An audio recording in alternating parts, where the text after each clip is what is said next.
leolee versus darkdoger and McSquizzy. This is winners round 1 of Patchwork 2024 doubles. Yeah, and so one thing we talked about both Polo and leolee from Silva. So Silva is kind of already a little bit of self-fire there. Okay, he just hit him once and hit his teammate with Nair next. Yeah, I guess we're working for rage. We're working here. on it, We went early rage as much as possible, but yeah, there's no damage multiply. You kind of need the rage a little bit. But speaking of rage, looks like leolee is going to have quite a lot. That's 5 up airs right there. And I mean, even if there's not a follow-up afterward for your partner, that's still a lot of damage to put on the board. R.O.B taking some big hits. So one thing also about R.O.B and Dubs, so he has down throw, which places them into the ground. Yep. If your teammate hits them while they're buried, R.O.B still has enough invincibility, so you can just throw it in an F smash, and R.O.B does not have to worry about getting hit. That's crazy. Well, I mean, good ideas, but a quick drag down, and leolee is the first to lose the stock. Looks like it was a precision takedown by darkdoger. The Yoshi doing some really good work, and now trying to turn on Polo. Yeah, and you can see right there, leolee was getting kind of bodied in the corner. Oh, and living that back here, kind of an optimal DI. Yeah, but at the end of the day, it doesn't really matter as long as you're still alive. We just gotta try to make up the difference here, and we're gonna killing get their teammate. Yeah, killing a teammate. They definitely weren't ready, but look at the health actually of Dodger there. Yeah. Good stock tanking. Obviously, Yoshi, you mentioned the heavy factor. He is a pretty hefty dinosaur, and now this is really the bread and butter, is just getting a lot of those ladder combos. There it is. Trying to drag out, yeah. Man, that's crazy. But actually, you needed that stock there. You could not let Yoshi live that long. That was weird. That was a weird interaction. That sucked. And just like that, that's a lead. That's a big lead, actually. Yeah, Polo and leolee turning things around. Polo getting a big integral spike off stage. That's going to set them up pretty nicely. And as long as leolee can kind of hang out in the upper blast zone, neither of them can really use the resources necessary to get up there and challenge. They're just going to have to focus on darkdoger. Yeah, and actually hitting leolee into the F tilt. So that's going to be a stock gone by a teammate. Yeah, I mean, just probably shaking the rust off. But okay, we got to figure out we got to be more aware of each other's presence. Yeah.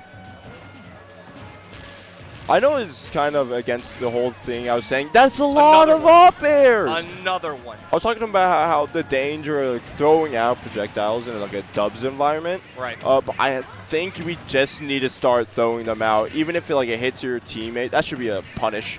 I think you're right. Oh, okay, but yeah, you see, as soon as stuff happens, McSquizzy gets lost, and then the stock take happens, we are now just going to fly solo.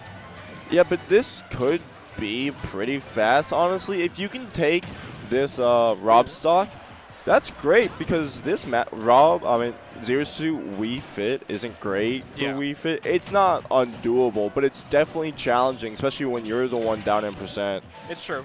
But, R.O.B, because of the percent differential, R.O.B is going to be the main target here, but that's why you can see Polo kind of trying to take point, trying to do some more stuff here, and then getting the deep breathing uptime as high as you can. Yeah. Another nice thing. Oh, he grabbed Polo. Is that Zero Suit? No. Come on now. Don't do it to yourself. Zero Suit does have fast throws, so you can get them out pretty fast. Don't have to worry. Oh. Okay. Not going to do it just yet. But still, those B reverses are pretty common. We're seeing a lot of it. How you get off the sledge is doing consistently, just like that, apparently. But 82, okay, if it wasn't for that, I was going to say deep breathing might have made this extremely dicey, just because we fit with near full rage. It's just a lot of stuff to deal with. We were also near the end of that deep breathing, so it's you would have had to have an F smash there to really make the most of it. Sure. But I don't think that was the worst display of how we saw that they know the tricks. It's the synergy that we need to see an improvement on. And I think it's you're right. We do have a lot of good ideas. The cogs are turning. but there were just too many team kills, too many team hits. And I feel like on both sides, it wasn't just one team that was kind of like a victim of it. But the problem is we just have so many moving parts to deal with in doubles that I think that the timings is what's really difficult here. We're just like, okay, we have the right ideas, but it's execution that needs to be polished here. That's so much damage! That's another thing, is that without the damage multiplier, Wii Fit combos actually become a bit easier because you don't, do as much knockback to begin with. Right. That's the Fair is strong. The main issue is it never connects. Yeah. So Polo just gets boxed out in the end, like the end zone. So we'll have to see what happens. I mean, as darkdoger now. Okay, cool. darkdoger just tries to get out of this this R.O.B mix. That's a stock. That is great. Great little just knowledge, just being aware of the F tilt, from R.O.B into the down air. They're chasing. Oh my God. Yeah, going really far out there. I mean, of course, R.O.B can do that. And you really got to try to force those resources out of Yoshi. That's like a really good game plan, good counterplay. But as of right now, that counterplay can't really do much when Yoshi gets that advantage state. There's so much that could come out on the wrong side. Oh, great this awareness once again that, hey, my teammate's getting stunned. Let me just throw the opponent there. Yeah. Okay, waiting for the gyro to hit. Good maneuverability by McSquizzy, but still trying to get something else. Now leolee in the corner and Polo behind him. This is looking like full stage control for blue team. Gonna have to figure out what to do next. We also are. That's a stock. That's two stocks. That move is so strong. The little teabag coming out.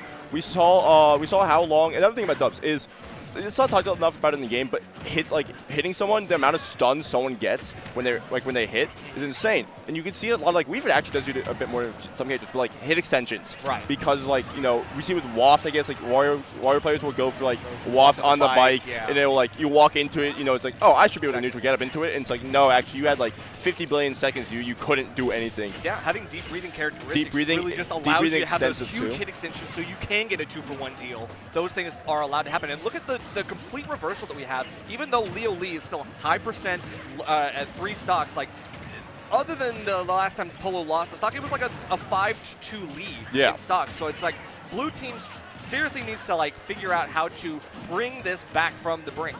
Also, I feel like we're also seeing more projectile usage. We've seen Polo go for nair header a lot, right. which is that's a common thing. That's not just a projectile neutral. Yes. That's an actual usage of a combo. Right. But he's throwing it out in the first place. That's the thing. It's doing a lot of damage. That's a great upset. Again, the call out. So, fun fact, I love bringing this one up because it's really funny to me. That is the 3rd strongest up smash in the game. Okay. Behind Crit and Max Aura. Yeah. And then Crit Hero Wii Fit up smash. Not Ganon, not Lucas, not Plant. That's crazy. Wii Fit. And that's before deep breathing? That's with deep breathing. That's with deep breathing. Yeah, but it's still insane. It's not like deep breathing is like a Max or a Go type error. Oh my God. Again, the cancel of the deep breathing. The great call out, recognizing that leolee was sending the opponent his way. Look, Polo just knows what's up. He's got 3 for 3. And technically, 1 was a 2-for-1, so you got 4 for 3. Yeah, and which is great because that move is also frame 11. They got buffed over quarantine. Which was quite great because even that it's Wii Fit's best smash attack without a doubt. Once again, it's 3rd strongest sub smash in the game. It's frame 11. It's invincible too during the first. It's invincible for frames 10, for frames 9 through 10 and 11 and 12, and which is great for the character because you can just chuck it out sometimes. It was if someone's about to land on you. Boom. Do it in either clanks or just straight up beats it. Right, and especially in that situation when you have the ability to stop, completely switch gears, stop what you're doing, and then go for it. It just seems like a really good reaction tool that Polo is keeping on a hair trigger off after that last game, and for good reason. Whoa, that's a shield break. Shield break instantly. Look at all the pressure here, and just a forward smash, but that's some damage. Yeah, you definitely could have gotten a nair there in that situation, or a nair header from Wii Fit. Because that's a guaranteed 50 at that point, but.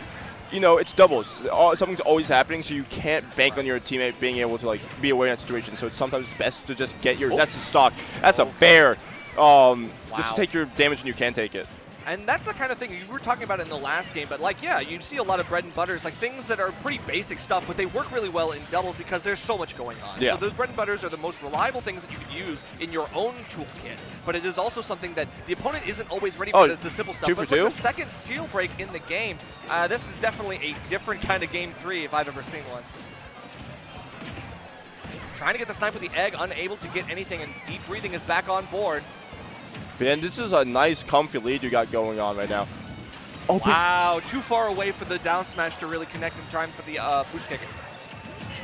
And like there it is once again, you know, hitting both his teammate and the opponent. But that's damage on the board.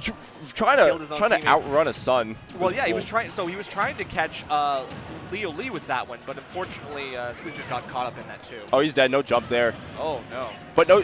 Oh, they were definitely trying to go for the wall there Yeah. because there is the wall, middle wall. But Zero Suit's wall jump isn't like that, so I don't even know that they would have been able to make it back. Yeah, especially with like the up B, what it is. It's Yeah. really hard to make it back from that low height. So is what it is. We're having leolee again, stock tanking very, very nicely. High percent, even with this rage, he's going to be able to use something with it. And like, just look at this lead though right now. 164. I mean, that's not even a stock there. Great but they're DI. just throwing it, and it's working. It doesn't, like sometimes with the damage your opponent, your teammate takes, it's got both of them. Oh, but then the header actually hit leolee and not Yoshi. That's crazy. Unfortunate, just because of the way like the bodies worked in that berry. Okay, we get that. That's technically unfortunate because that's another team kill.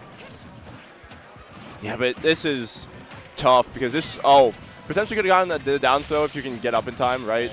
Great parry, great parry. Because what did the hit extension, right? So by the time he got there, that was that's a team kill. But by the time, you know, Polo got there, that was a late nair. That's that's unsafe. So the parry into the, just going for it again. Clearly this ROB once again is definitely more in practice than we were letting on at first. Definitely.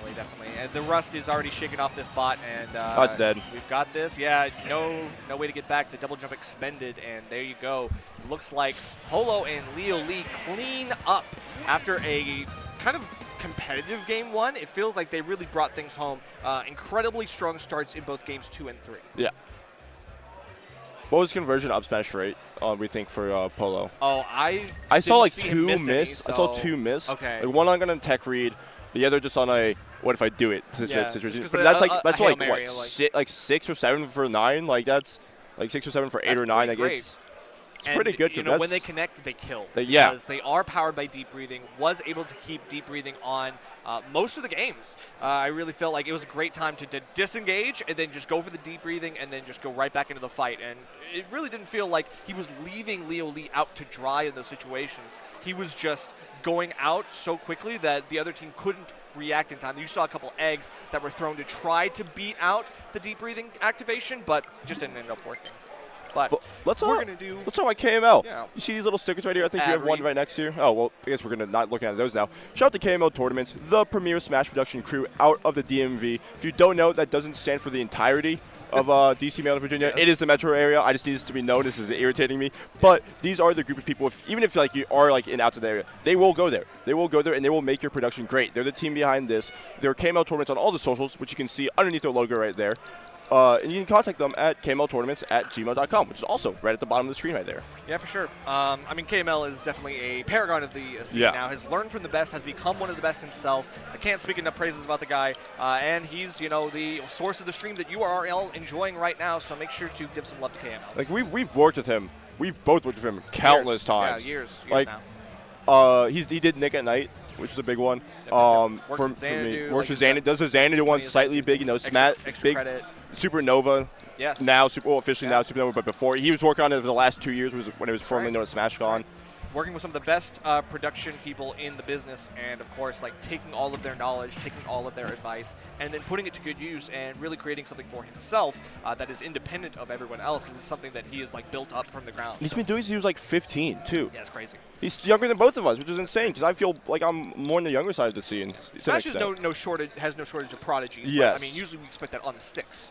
But yeah. in this case, I mean, KML does. Well, okay, I'm not gonna lie. His crag go pretty crazy in Rivals too. I'm not gonna lie. You see the pop off over there. Like popping off over there. No, you play Crag, all right? I'm actually not going to like give you your props. You play Crag, so... never mind, we take that back. Carried. Anyway. But yeah, thank you all for joining us. It's Patchwork 2024. You already know what it is. Yeah, going to be a great event featuring talent from pretty much all over the East Coast. We got a little bit more from the Midwest. And Texas. And Texas. Do we have any from... We have Monte from California, from SoCal. So we do have some talent here and there from the West Coast. That's true, that's true. No Justice, though. No Justice Min, which... happens. I mean, he lives in South Carolina during the school year. You're maybe upset, but that's my guy. No. I was like, yeah, Min. I think I'll pass. Thank you, though.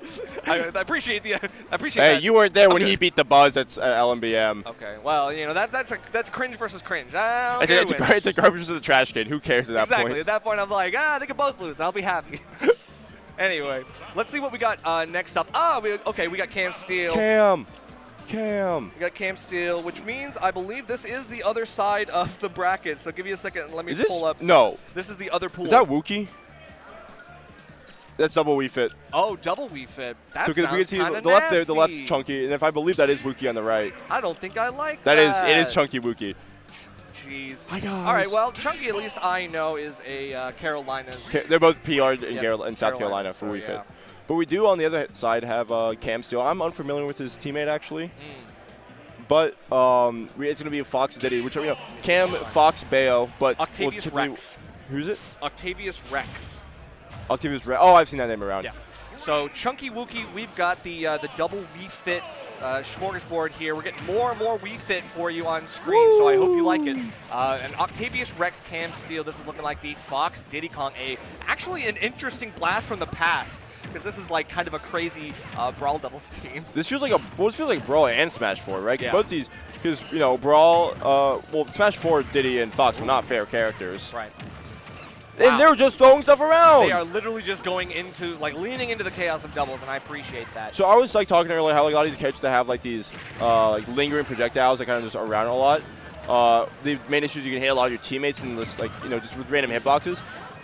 Fox and Diddy is that if they were actual characters rather than just the projectiles. Because we've seen this a lot of those side Bs from Diddy come through just once you get added just randomly, and it's hitting. Yeah, this is one of those matchups where I really have to wonder, because if one Wii Fit does not have deep breathing, they will go get deep breathing. But when they both have deep breathing, that is where it's kind of like the Myron zone, but in doubles. It's just oh God, please get away from me. I will try to wait this out and try to counterplay as much as I can. But the only thing that's saving them right now is Fox's speed, being able to rush down Wii Fit while they're trying to disengage. Oh, that should have been a shield break. You can see Rex was just holding shield there, which was really dangerous because Wii Fit header, if you get the both stock ball and the actual headed part of the hitbox, that's a lot of shield damage, which it was there, but they actually grabbed the ledge right before the hitbox actually came out. But so you thought one ball was annoying, by the way. Yeah, I definitely did. But Rex doing a good job with the banana coverage as well. I mean, it looks like we do have the item that's kind of sitting around. We're trying to use that as best as we can. But again, I think it just gets kind of swept up.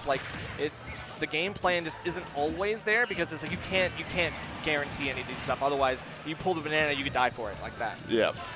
And so you thought another thing with dubs also is you see those two things on the sides. Yeah, those are two ledges now. True. Not just you can actually you don't need to share because there's two of them. Right. Which is great for Wii Fit, because you can legitimately, both these characters have corner control really well, so you can automatically play half this game on one side, and it will work out for Wii Fit because. Something Wii Fit loves ledge, John numbers, all that. But it's true. Wii Fit can definitely benefit from the situations when everyone's so distracted by what's going on in the middle of the field that you're not going to really be paying attention when a soccer ball from across stage is hitting you, because you have someone else's soccer ball hitting you on your right side. Slip away, and all of a sudden they're coming back with an extra power up, and if you're not ready for them to re-enter the fight, then you just get smacked. Right now, it looks like we do have a pretty dire straits for OctaviousRex and Cam Steele. It's a 4-2 lead, and they're starting to rack up the percent themselves. So if they can take out Wuki's second stock, this might get a little bit easier. But again, it's just the Wii Fit smothering these two players, and it's really difficult. Oh, look at that. Chasing Off down stage, that time. Yeah, you just go for the big down. Now it's projectile time. If these two are real, Chunky or Wuki grabs their teammate and then back throws them into. Yeah, something like that would be funny. But yeah, look how quickly that is. Okay, I get deep breathing in center stage. oh, you sent my partner back to the other side? Great. Here, just take this like forward air. Like, We that's need like really an all it average is. death percent. I was talking about how well Wii Fit can actually stock tank, and that's what I mean. Is that like when you're so involved with the other players, it can be hard to like take the stock against a Wii Fit who's camping at the ledge. But that's the issue is that you're so focused on the other player that it becomes switched to which Wii Fit you're focusing on, and you don't. But you're never focused on them long enough to take the stock. That's true. And because of the 0.9 times modifier, like on like damage knockback, like it ends It's up not being 0.9. It's because in singles it's boosted. It's not. Oh, it is boosted. It's not the norm. It becomes this is the norm. Not it's what's okay, cool. yeah. Well, then there you go. I guess that makes sense. 0.9 is just what happens when you switch the setup. Yeah. I'm gonna say. Shout out to the players by the way who in Ultimate can tell like when it's like 0.9. Yeah. That's hard. That's like melee players can do it easily. Like There you was tell like 5 minutes. Like this. like, Something's there wrong was literally, I remember at Smash World Tour in 2021, there was a moment where I think it was Professor Pro shine back air, but you could just tell at 0 or something. But you could tell from the way the knockback was on it that it was at 0.9, just from the way that shine back air like hit. When you do the same thing like 10,000 times, like I guess you know that punch 10,000 times. Like that feels different. That one time is all different. So we're going to Kalos here. A pretty good stage, I think. But against Wii Fits, I don't know. What do you think? I don't like this against double Wii Fit because you're already struggling to kill on small battlefield, and I get it. You know, you have this whole stage because that's like more space for you to. To run around and hopefully avoid this Wii Fit stuff. Right. But that's more space for Wii Fits to avoid your stuff, right? It's true. And it looks like I think the game plan is just try to do 1v1s. Like, they don't want to deal with 2 Wii Fits at the same time, so if they split up, divide and conquer. That's a back air. That's a RAR bear. That explodes people. But yeah, that's what I'm saying. Is that, like, look at this. They're at 8%. 60. No, Chunky. He just down through bear. Oh my God. Oh, and the spike, of course. Like the flat side of the stage. There's not a lot of places to go. We are 40 seconds into this game, and they are down to 3 stocks. They've taken a combined like that was 150 when I started. It was like 120. These are low stocks. Yeah. So it's like it's true. But I mean, OctaviousRex and Cam Steele trying to figure out how to grab this set back because. Like, it feels like this is a complete snowball in continuation from game 1. Good tech. Great tech on the side of the stage. Do it again. But you cannot do it a second time, my friend. You always get a second chance. And you guessed wrong this time. Uh-oh, look at it. Yep, you can see the and there's the shield lingering there. ball, and he's... Oh, he actually made that back. But... Okay, gonna illusion right back to stage. Gonna have to deal with this. Chunky being able to just kind of hang out and wait for his time to come back from the ledge. You can see the deep breathing instantly canceled, and this time you're going to make him pay for it, but no, actually Wuki makes it back alive. You try to pull potential like fast, like a fair fast fall into potentially a shine, or what's what I'm looking for, a footstool. But this isn't Smash 4 anymore. It's not really something it's doable. Right. We've seen players do it, but it's not as free, right? You have great dunk. Okay, this is what I want to see, the punish on these off-stage deep breathings. Because Wii Fit becomes really vulnerable during those situations. Like it's like, oh no, they're deep breathing, which is like that's a funny thing to say, but like they're unable to do anything. Header is frame 18. That is a slow move. Oh my God. Oh my God. And there's the front hit where basically it just goes straight forward, which is just enough. And that's a 3 stock from Chunky alone, right? I think Wuki had like 1 stock, but it was a high percent good stock tank from Chunky. Good synergy. It felt like they cleaned up so quickly in game 2 that it was just like it was over in a flash. Yeah, it just the big Kalos pick wasn't it. It just wasn't working for them. And I get the whole the idea of it is. If you can rush them down, you get an open stage, it makes it a lot easier to rush them down. The main issue is, like, while that can work in singles, in dubs, it just isn't as viable as, you make it out to be. Because now you have to worry about 2 things happening at once, and then it messes with which way you're going, your composure and everything. Makes sense. But because of that win, looks like they're going to move on to winners quarterfinals. So it'll be the double Wii Fit versus, looks like it could be the winner of a couple different people. I know that's the seed that has to face Zombacola, assuming that they win their next sets 2-0. Yeah. Oh, no signal. Oh, OBS. OBS, what's going on, bro? Okay, we're good. And we're back. So it looks like, I think Javi on Earth and GOCK and RARI, I think. No, I think that's later. This is okay, cool. Candle Denny and... Okay, so this is back on the first pool. Yeah. Okay. So in that case, it is going to be Aster and 51 Spitfire that they're facing off against. So it's Candle, Danny, Tutheni. I'm aware of Aster and Spitfire, but I can't say I know who they're playing. Okay. So we'll find out both of us. But either way, we do know that it's going to be Olimar Wolf. We did talk a little bit about this before the block started. This is kind of nasty just because having Pikmin throw while Wolf does Wolf things is like unique pressure that I would not want to wish on my worst enemy. Wolf is broken as a whole already. Yeah, like, but in doubles he's crazy too. In doubles he's crazy because it's like, oh great, now you get to worry about a auto-cancel bear while now a purple Pikmin is going to be in your face the entire time. Like it gives Olimar more time to set up. Wolf can just freely roam around, so you're going to have to find a character. Did he just fall? He just kind of slipped because he's wearing socks on like a gym floor. Oh my god! I was like, bro. But with like you get like Wolf can just he has so much time to just fly around, float around, do his Wolf things, right? But in Olimar, it gets time to set up to really get the control that they will want. You don't have to worry about throws as much because you're not, with a character. Oh, okay. We're gonna cut before that. We're actually gonna cut to a short break. Stick around. We'll be back in a few seconds.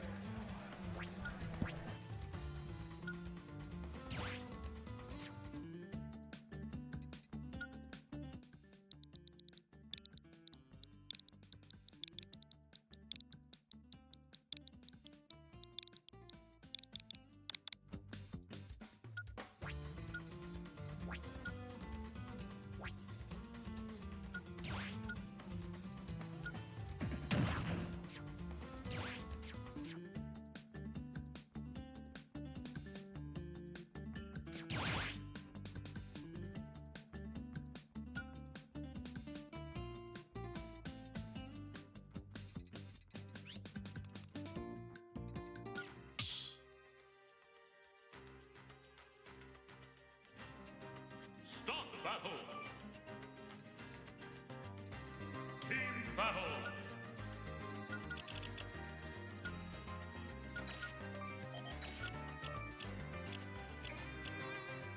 Whoa! Olimar!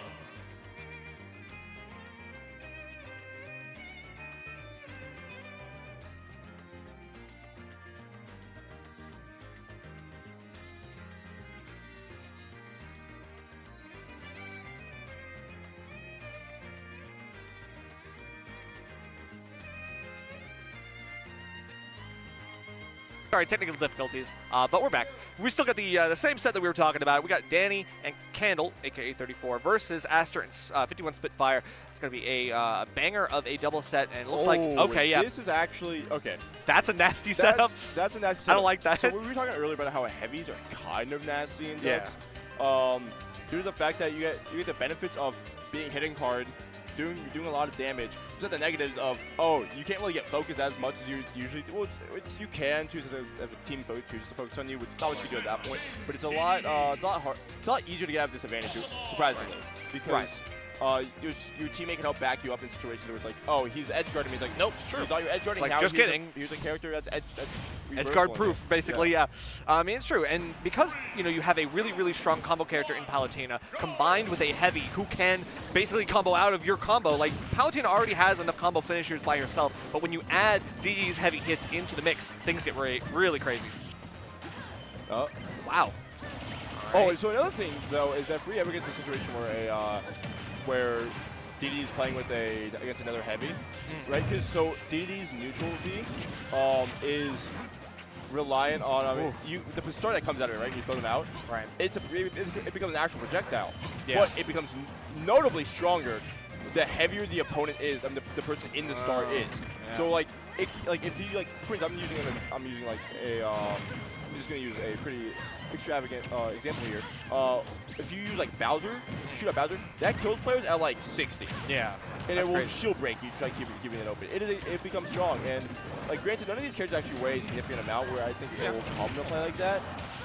But that is something to note, which if we do see a potential counter pick change or something, makes sense. Pretty big. Yeah, I mean, I don't know. I really feel like at this point it's not been like a super fast-paced game, but they are trying to throw out some bigger hits. I can tell that like we want to try to split up Danny and Candle. But I mean, as of right now, that it worked a little bit, but we've got like Dedede high percent, could stock tank just a little bit longer. Olimar, not so much. Olimar could potentially die here, and I'm waiting for the back air, but we didn't see the reaction immediately. So I guess we're going to just let it ride. And there's the classic ledge trapping though, that even because you know your opponent, your teammates on the other side, they're dealing with another player right now. True. Also, I know about this a little thing. You were talking earlier about like the tags. If you thought like the 34 tag was like a tribute tag, yeah. but technically it is because Danny's running the 34 tag. Oh, that is true. They switched. Yeah. The So. tag. I mean, or maybe they're just playing Maybe like playing reverse mains reverse themselves. mains. Who knows? I mean, it does seem like they're doing pretty well enough, but this is still a competitive game. Yeah, and this is elite. This is like you bring two players who 34 and Danny are if you've been paying attention to like a bit more like the Midwest local scene, regional scenes that recently. You hear a little bit of a crowd reaction right now. But like we talked a little bit before, like these like Danny and Kendall are not new players to us at least. These are players who have been rocking like the scene in the Midwest and even popping up like in majors a lot more recently. Yeah, right, for real. But okay. you expect we're pretty early on in the dub still. You expect a lot more dominance from the players like this, but we're simply not seeing that right now. Yeah, we're definitely not. I mean, this has been pretty back and forth, but I do like the combo that Aster and Spitfire are bringing to the table. Like, you can tell when Palutena is set up at the ledge, and then Diddy's behind. There it is! Yeah, there it is! They did it! They did the start! Wow, I mean, and look at that, an instant stock taken, and 34 now, or really, yeah, Danny had to like figure out how to bring this back. Yeah, and with the fact that it's right now, Olimar is at such a high percent with how much with how light Olimar is. That's an issue for them. Okay, but Wolf, could potentially make this a little bit they more wanna do it. difficult to the 2v1. Yeah, but they want to do it, and then really smart to hold up the reflector, but like. There's saved by the Gordo. Don't do it. You're not D3 Will. MDVA Pride, baby. Shout out to D3 Will, the only guy I've ever seen make Jet Hammer work. It's like, I don't get it. That move is not good, but he does it. But either way, this is classic ledge trapping situation. Now you get the benefit of platform coverage. Right. You cover high, I cover low, and it feels like there is just no way for Wolf with his linear recovery to make it back. He's just gonna have to be stuck in the ledge for an aeon. And okay, we're doing okay. Still alive, but it is the 3-1 lead that I worry about. Like, Wolf's going to run out of steam eventually, And yeah, there it is. The hammer hit 2. Yeah, that'll be just enough to get the kill for sure. Even with the wonky ankle.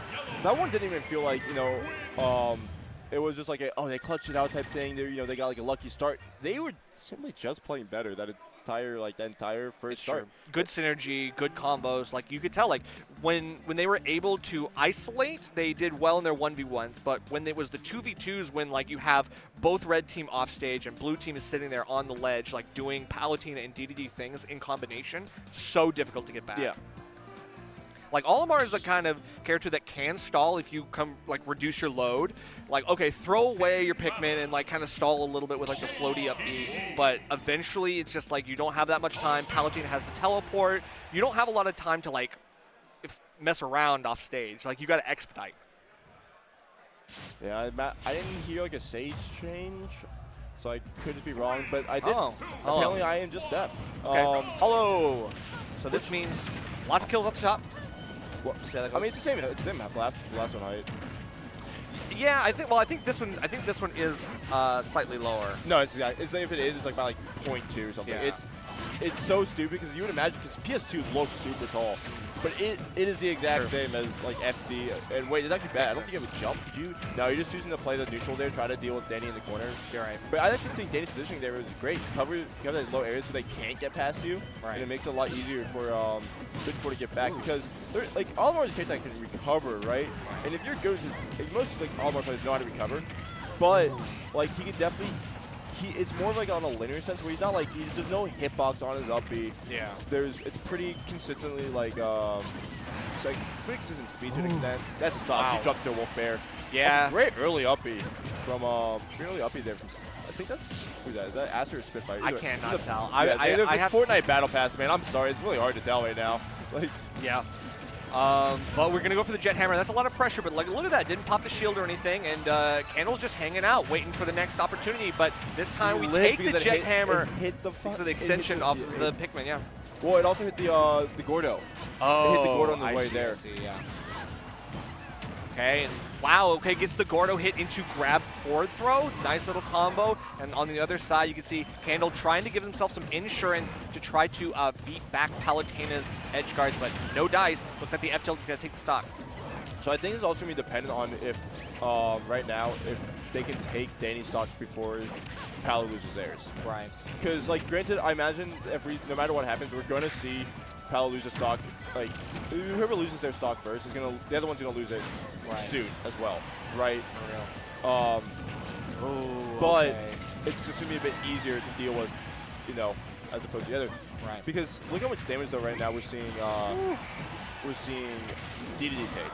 Yeah, Diddy has been kind of like the front man, like taking a lot of like the point damage, which I would expect. I mean, lost the first stock and then kind of like had to hang out and still play defense for Palutena, which is not ideal, but it is going to be. Oh, that's huge. That's huge, actually. Like, yeah, they're still technically at like the same amount of the same stock count, right? Right. But taking a stock like that off of Olimar is going to be great because just like that, it's now 4-3. Yeah, and that's really huge because I mean, even though DD losing kind of early, it's like, you know, Pikmin up smash, purple up smash. Yeah, that's just kind of how it goes. But Danny trying to do as many wolf things against Palutena as possible, just trying to get the edge guards. Meanwhile, you got Dedede kind of breathing down your neck a little bit, trying to make this harder, but I know that this is going to be a lot easier as a 1v1 for Danny. Yeah, but look at this, like, even with, like, we were talking, like, how Dedede can, like, live for a while, stuff, but it also comes with the negative of, look how much damage he's at right now just on his last stock. Definitely. Because they can, right now, look, it's 2-1, it's 2-3, and you can still take, like, you know, you can take both of these stocks right now, but Dedede's still going to be at a high percent. Right.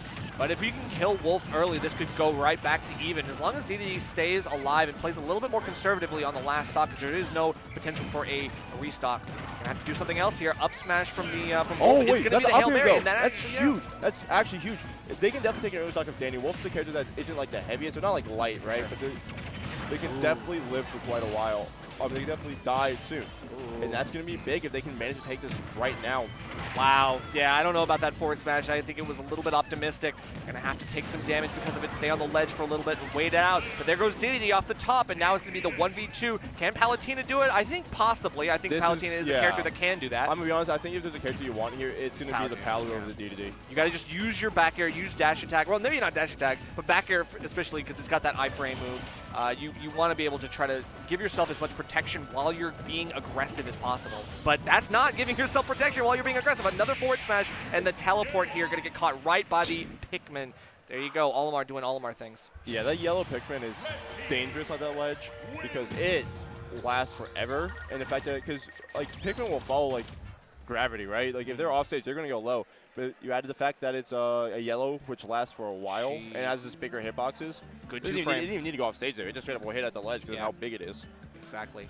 Because he was like well spaced. That would have like covered a teleport above the ledge as well. If you had tried to mix that up, would have been really good either way. So Candle doing the right things, recognizing that as soon as Dedede gets hit away, or as soon as your partner gets hit away by the rising up air, Palutena's out of resources, has to up B back, and you know to throw it out at that time. So good stuff. It does look like that was the clutch factor coming in really nicely for them. It was an extremely back and forth game though. Like we saw the lead switch hands multiple times. Yeah, but we're going to go to small battlefields. We get a very similar layout to what we saw earlier. Yeah. First game we were in. PS2. We were basically similar, very similar. But I do think that the stage lights going to be nice. I think there was a lack of like actual stage lights, like we saw, was actually pretty big because we didn't see like those decisive like those 2v1 situations or like the separate 1v1 situations. We talked about like what dubs should it be sometimes, but those that was working out for Aster and Spitfire. For sure.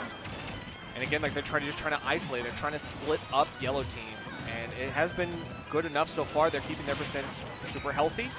Dedede again is taking the brunt of the damage, and it feels like it's tough to get out of that mix when you're Dedede, especially because you're usually getting hit by like some sort of pincer strategy, but it's tough. Oh, that's a stock though. Calling out, that was just a call there of like who's gonna swing first, right? You get Olimar with like 2 purples, right? So who's gonna swing first, the Dedede or the Olimar? Because whoever missed, because that's the issue, is if you miss, no matter who misses, you're dead. You're Right. dying to move there. Yeah, someone's gonna get caught. It's a team kill, though. It is a really team unfortunate. kill. The back air from Diddy is enough to take it, but I mean, you got to figure out like how to get Danny specifically onto that playing field. You got to take this wolf stock fast.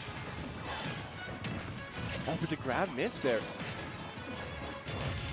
Oh, okay. Looking for the forward throw and then into the DDD F tilt. Looks like good combos off the grabs. And Palutena with a good enough grab range to be able to make some stuff happen here. Ooh, That's big. Can you do something here? No, you can't just yet. Are you gonna go low? Oh, you missed your tech though. That's tough. Those situations are even more volatile in doubles, just because you're so focused on many things at once. Yeah, and we're just seeing right now how bad it can be when you. Oh, comboing off of it too. Yeah. Looking for the follow-up looked really good. Which we have seen the Nair come out quite a bit from Palutena in that situation. If Palo had gotten an up air, that would have been a very Wolf in big danger. Okay, nice. And then almost killing off of that too. 105 post hit. Looking very close, but look at the spike. Not going to waste any time. Candle brings it right back home. One stock apiece for both yellow team. I mean, it does look like they're fighting for it, but I mean, I don't know. I'm worried. It's going to be rough, but if you can get this damage on, that's going to be huge. But the main issue is you have to get this damage on. Yeah. Okay. Red Pikmin trying to do everything you can. It's like the running solo. Now we've got purple.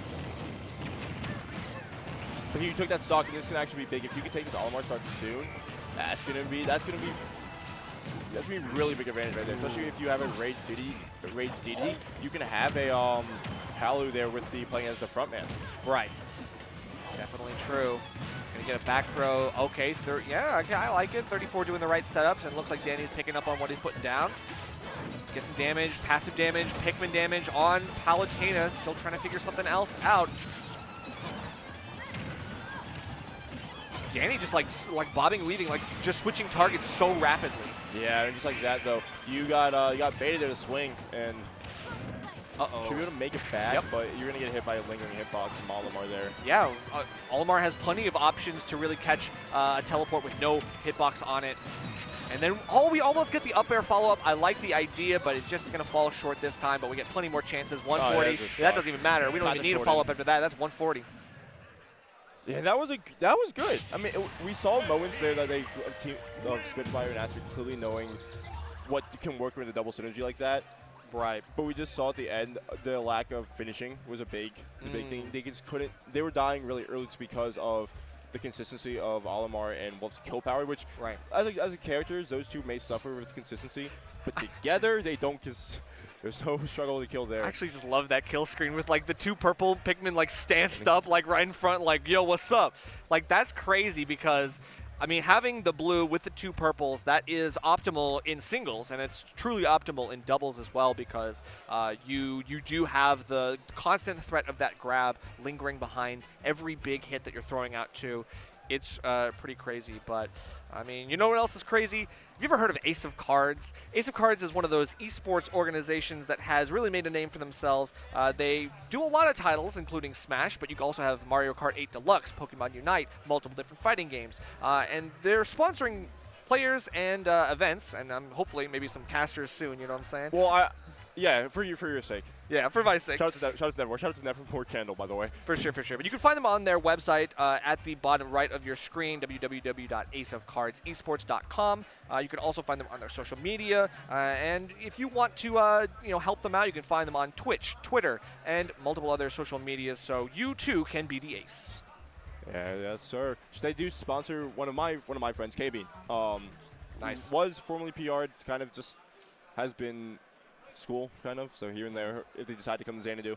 Right. But they definitely have they've been putting in the work to help grow the scene as much as they can, because right now, we're in that part where it's like the game's still alive. Once again, North Carolina's first major. We're still we're more than kicking it at this point. We're definitely kicking. But like, it's nice to always see like organizations, because it's not a new game anymore, right? Like it's lost its fresh. Like, oh, maybe if we invest money now, it's like no, this is for the love of the game.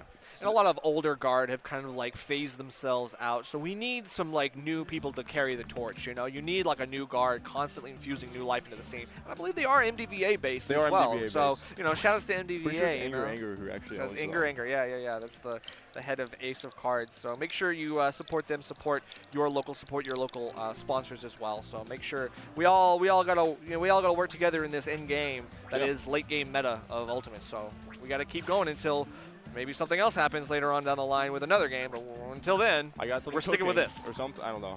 I was hoping I could think of like a funny gag to run with, but it's all good. It's great. It's great. Excellent. We've got leolee here. Are they still? Did they not change it yet? So they changed it a while ago, but I guess no. It is. I saw them earlier. Towa is still under the tag leolee. Okay, they went to Xanadu like last week or like 2 weeks ago, and it was Towa. It was back to Towa? Oh, we finally changed it. Thank God. Yeah, Hallelujah. no, it looks like this is, of course, Matador and leolee, but not the leolee. Not the other leolee. It's Towa. Okay, maybe they are. Oh, jeez. So two current DMV PR players. Matt have been around for quite a while. Was Smash 4 PR. Towa, Swifter, leolee, however you want to refer to them as. Is more like, I don't know if they played Smash 4, but they've been PR for about the last year in Ultimate. Who? Towa? Towa, yeah. I think was popular in Smash 4. I think played Smash 4. But they've been like, you know, they've been consistently like a great player, but they broke the barrier finally like last year to finally get that PR, and they haven't left the PR since. So, Corrin player, bit of Pithra from time to time. But that's more of a drastic measure pick rather than an actual like counter pick of theirs. That's true.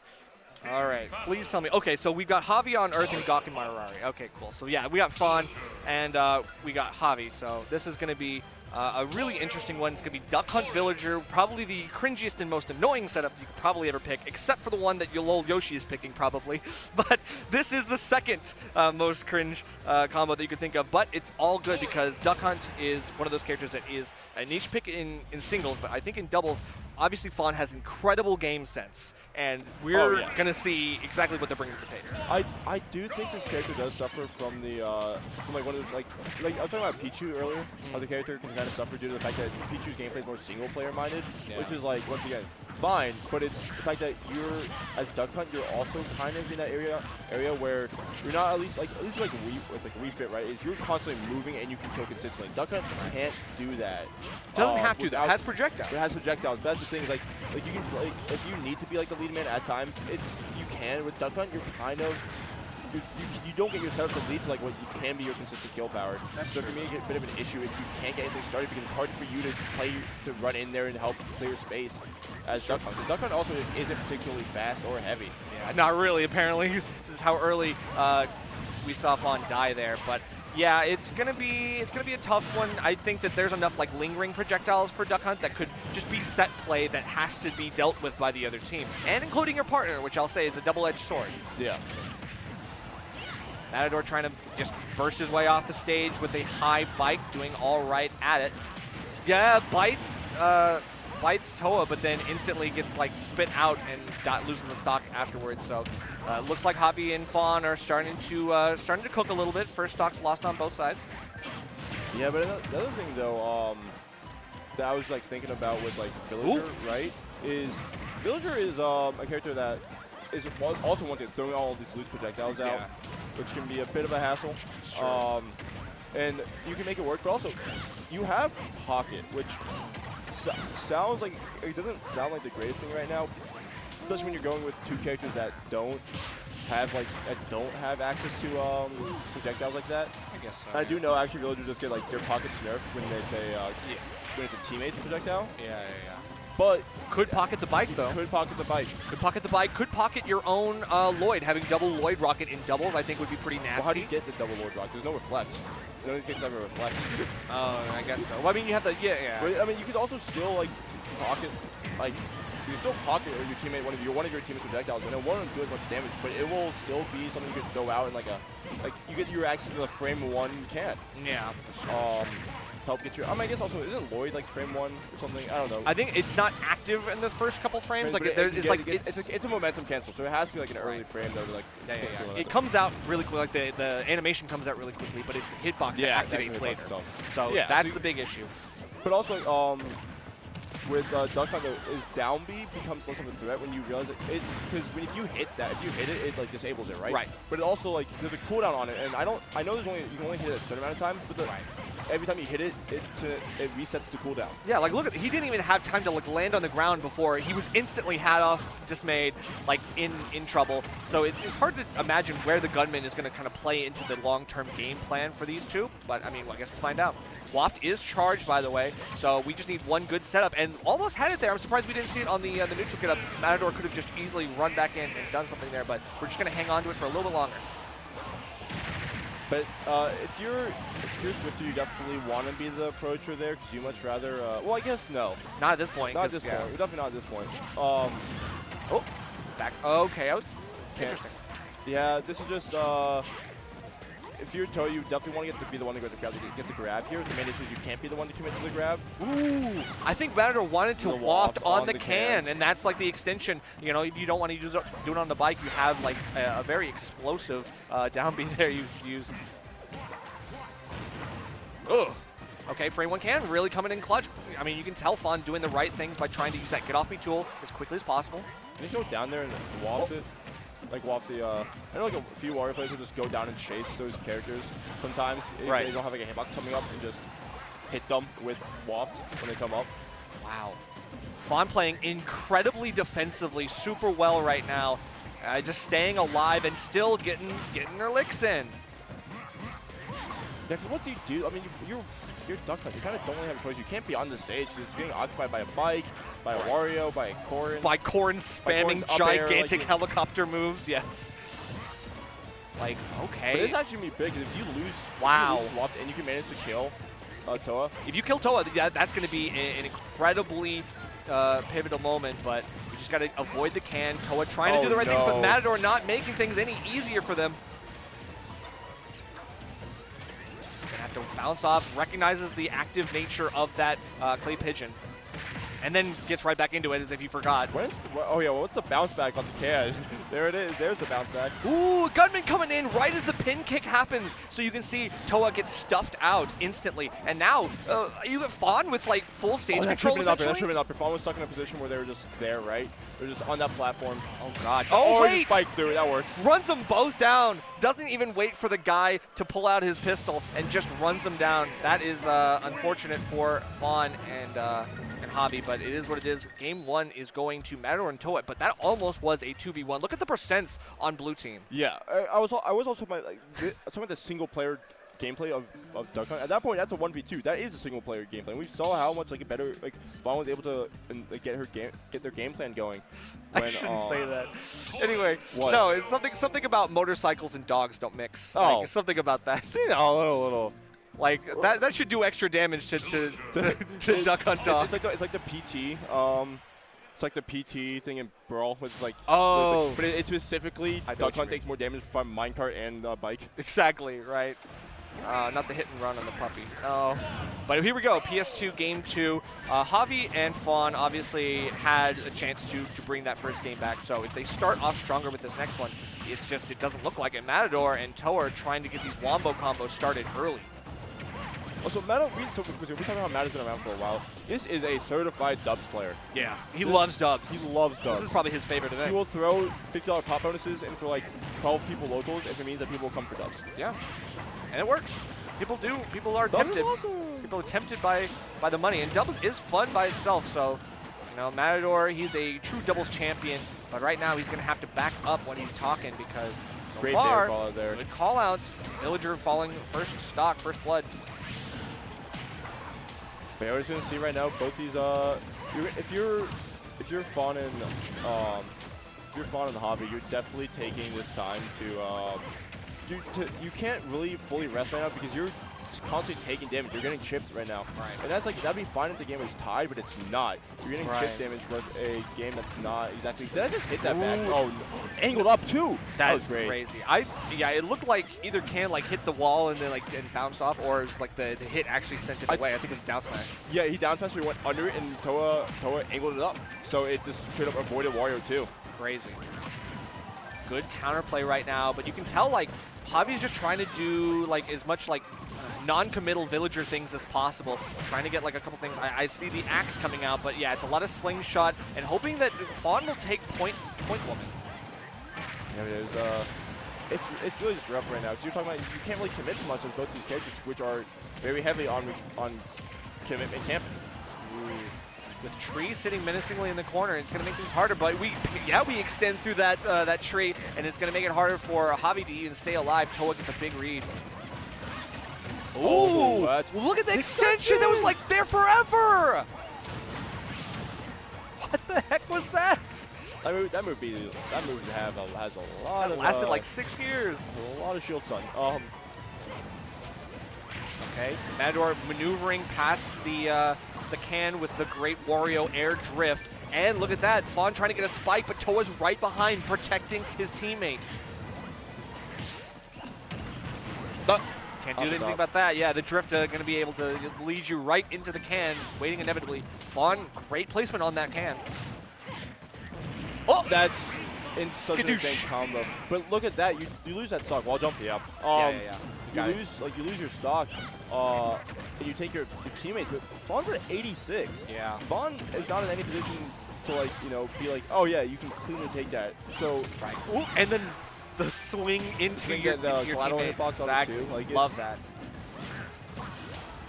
That's a big part. A lot of characters in the game actually have collateral hitbox that you don't see because it's really only useful versus like ices in a single player, like when you're doing 1v1. Exactly. But here it makes a big difference, and we're going to get a point-blank slingshot. That's going to take out Towa's second stock. We still got a lot more work to do, and we saw Fawn do a very good job of a 1v2 last game. We'll have to see if Javi can kind of match their freak. Did you just? Yes, I did. Anyway. All right. Get this guy out of Come here. on. Mods. Come on, Mods. whatever. Post his address. Both my address, which one, my IP or my real Both one? of them. Exactly. Post his parents too. Oh God. Okay, I feel like Matador is the freak here. Actually, now that I'm thinking about it, he's just like crawling like a little have a move gremlin. where he, just He lets loves it rip this. and bites you. So definitely. He's like a scurrying, like he literally reminds me of like the mall wizard right now. He's literally just the mall wizard, like. "Argh!" I like the noises he makes. He's definitely the mall wizard. Oh, that's fair dodge. Either way, that was a convincing game too to win. True. All right, well, I mean, it was, again, like a good enough 1v2, but it is an uphill battle at the end of the day, and Matador and Towa, they get themselves set up with such a good lead that really all they have to do at that point is just tap it in. Yeah. And that's what you want. You just want to be able to give yourself as much, like, full protection for the next couple stocks. Like, I could lose a stock and be fine. Like, we both could kill each other, and that'd be fine, and we still have plenty of room to make with. Like, that wiggle room is super important for doubles. But yeah, that's gonna be was that? So was that an upset or was that like a 4 for 5? I don't know. It's kind of hard to tell. They were probably pretty close, but but Matador and Towa do go on to fight Jordan and Zai. So that's going to be another really strong team to watch So out speaking for. of 4 and 5, you know what we had a few months ago? Oh, Cav Clash look at you. Cav That's a Clash good 4. segue. Let me tell you about Cav Clash Cav 5. Clash. Currently, Cav Clash 5 happening at a new building in Charlottesville, VA. That's what I read. Cool. It is Central Virginia's largest Smash Ultimate regional event. It was a $500 pop bonus that increases with more attendees. Right. Great event. Put on by OG Wilder and his crew. So great player, great TO, great team in general. One thing also being run by the KML tournament stream. And you can sign up at start.gg/CavClash to help raise the pop bonus even more. Yeah, that's one of those things where it's like you have a scaling pot bonus, so it's like the more people you get, the more money is in the pot. So it really is a cycle of getting more people out and helping to kind of infuse more money into the scene. It's really nice to see because, a lot of places they'll be like, it doesn't matter how many entrants we get, the pot bonus is the pot bonus. But they really entice people to come out and people like from all over our region and potentially neighboring regions as well. Cav Clash is a super quickly growing regional in MDVA, and I'm very excited to see what happens for them next because I mean it does seem like it is only getting better, and I've heard nothing but good things about them for their past iterations. I was there the last one. Definitely lived up to exactly what people were talking about. So that's great. And the fact they're growing, it's growing to a new venue once again. That's what I've read. I could be wrong, but I'm pretty sure I'm right here. With even a bigger pop bonus. Right. It's new building on the same campus, but that's good. They're expanding. University of Virginia. It is expanding, so it's like at the end of the day, it is a college regional as well. Yeah, right? it's thing. So it's like it's for the love of the game. It's on a college, and it's like it is grassroots, but it still has like good money behind it that I think it incentivizes more growth in our scene, and I think it'll be a good sign. So go to Cav Clash. You should absolutely go to Cav Clash. I will try to do that myself if it is September 21st. Is that Riptide? I don't know. Anyway. Riptide's usually like the first few weekends. You're right. A week after? So it's a week after. Maybe I can make it then. All right, cool. So I don't know who we have next, but I know that we do have like the winners quarters set up for most of our stuff. Oh, that means Corrin Zamba DQ'd, sure. Okay, yeah. So a couple DQs here. Zamba Cola, obviously, it happens. They're probably just in travel and transit. Yeah. But we have Ben Anime and Eagle versus Chunky and Wuki. Eagle? Yeah. That's Akazio. Okay, cool. So dubs versus Double Wii Fit, which is crazy. And then you got Jordan Zai versus Matador Towa, who we just mentioned. Wrath and MuteAce are still doing well. They are currently 4-0. AB and or 4-0 in games. Robo doing. Which one? AB and Robo. Are they on this page? They're probably. I think they're on the. Oh no, there they are. They took a game off of Warner and Deli Boyd. Who lost to Jordan Zai. Right. And looks like Warner and Deli Boyd are still making their way through losers. And they're playing down there, Microwave and. Okay, yeah, Microwave and Mock Sword versus another FGC character. That's Terry. Cool. I mean, it definitely seems like it's a lot safer to pull out those characters in. No tag. But we got Bacon and no tag, and this is the one. This is the other winners' quarters of the same pool that we were talking about. This one, the winner of this will likely go on to face Wrath and MuteAce. So they're going to need to bring their A game for this set and the next to give themselves some. It's Aloe Mercury. So that's tri-state. It's Philly. Yeah, this is going to be a tri-state versus. Sova. Former/current MDVA. We're going to say Sova. Yeah. You can say Sova. That's cool. But they're both. NoTag may try to leave, but he's going to be Sova in everybody's hearts here. That's true. We still claim him. I'm still claiming him. We still claim him. I'm still claiming. He won the full price. We can have someone not from MDVA with the full price invitational. It's just not allowed. Sorry. That's not a real thing. Like that simply does not exist in my head. But Bacon and NoTag did beat Microwave and Mock Sword. They also beat Delta and Mike MM. Haven't lost a game in doubles, so. This is sure to be a test of patience, test of strength.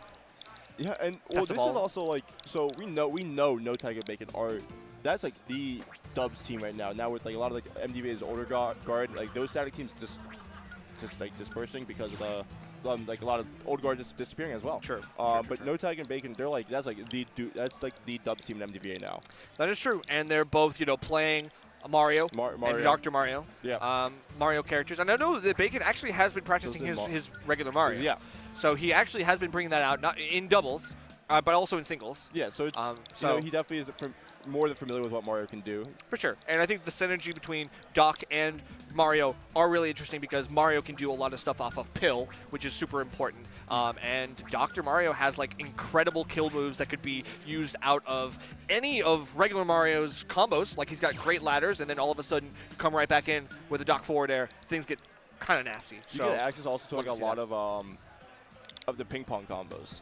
Just pretty much, backer, nair, whatever. Just keep going. Yeah, they love doing the quick low, like especially at low percents. Like if it ends up being like a low percent 2v1, like you could see an instant turn to 80. Yeah. Like crazy stuff. But Aloe Mercury, we do have them coming from Tri-State. So I think it's 2 and 3.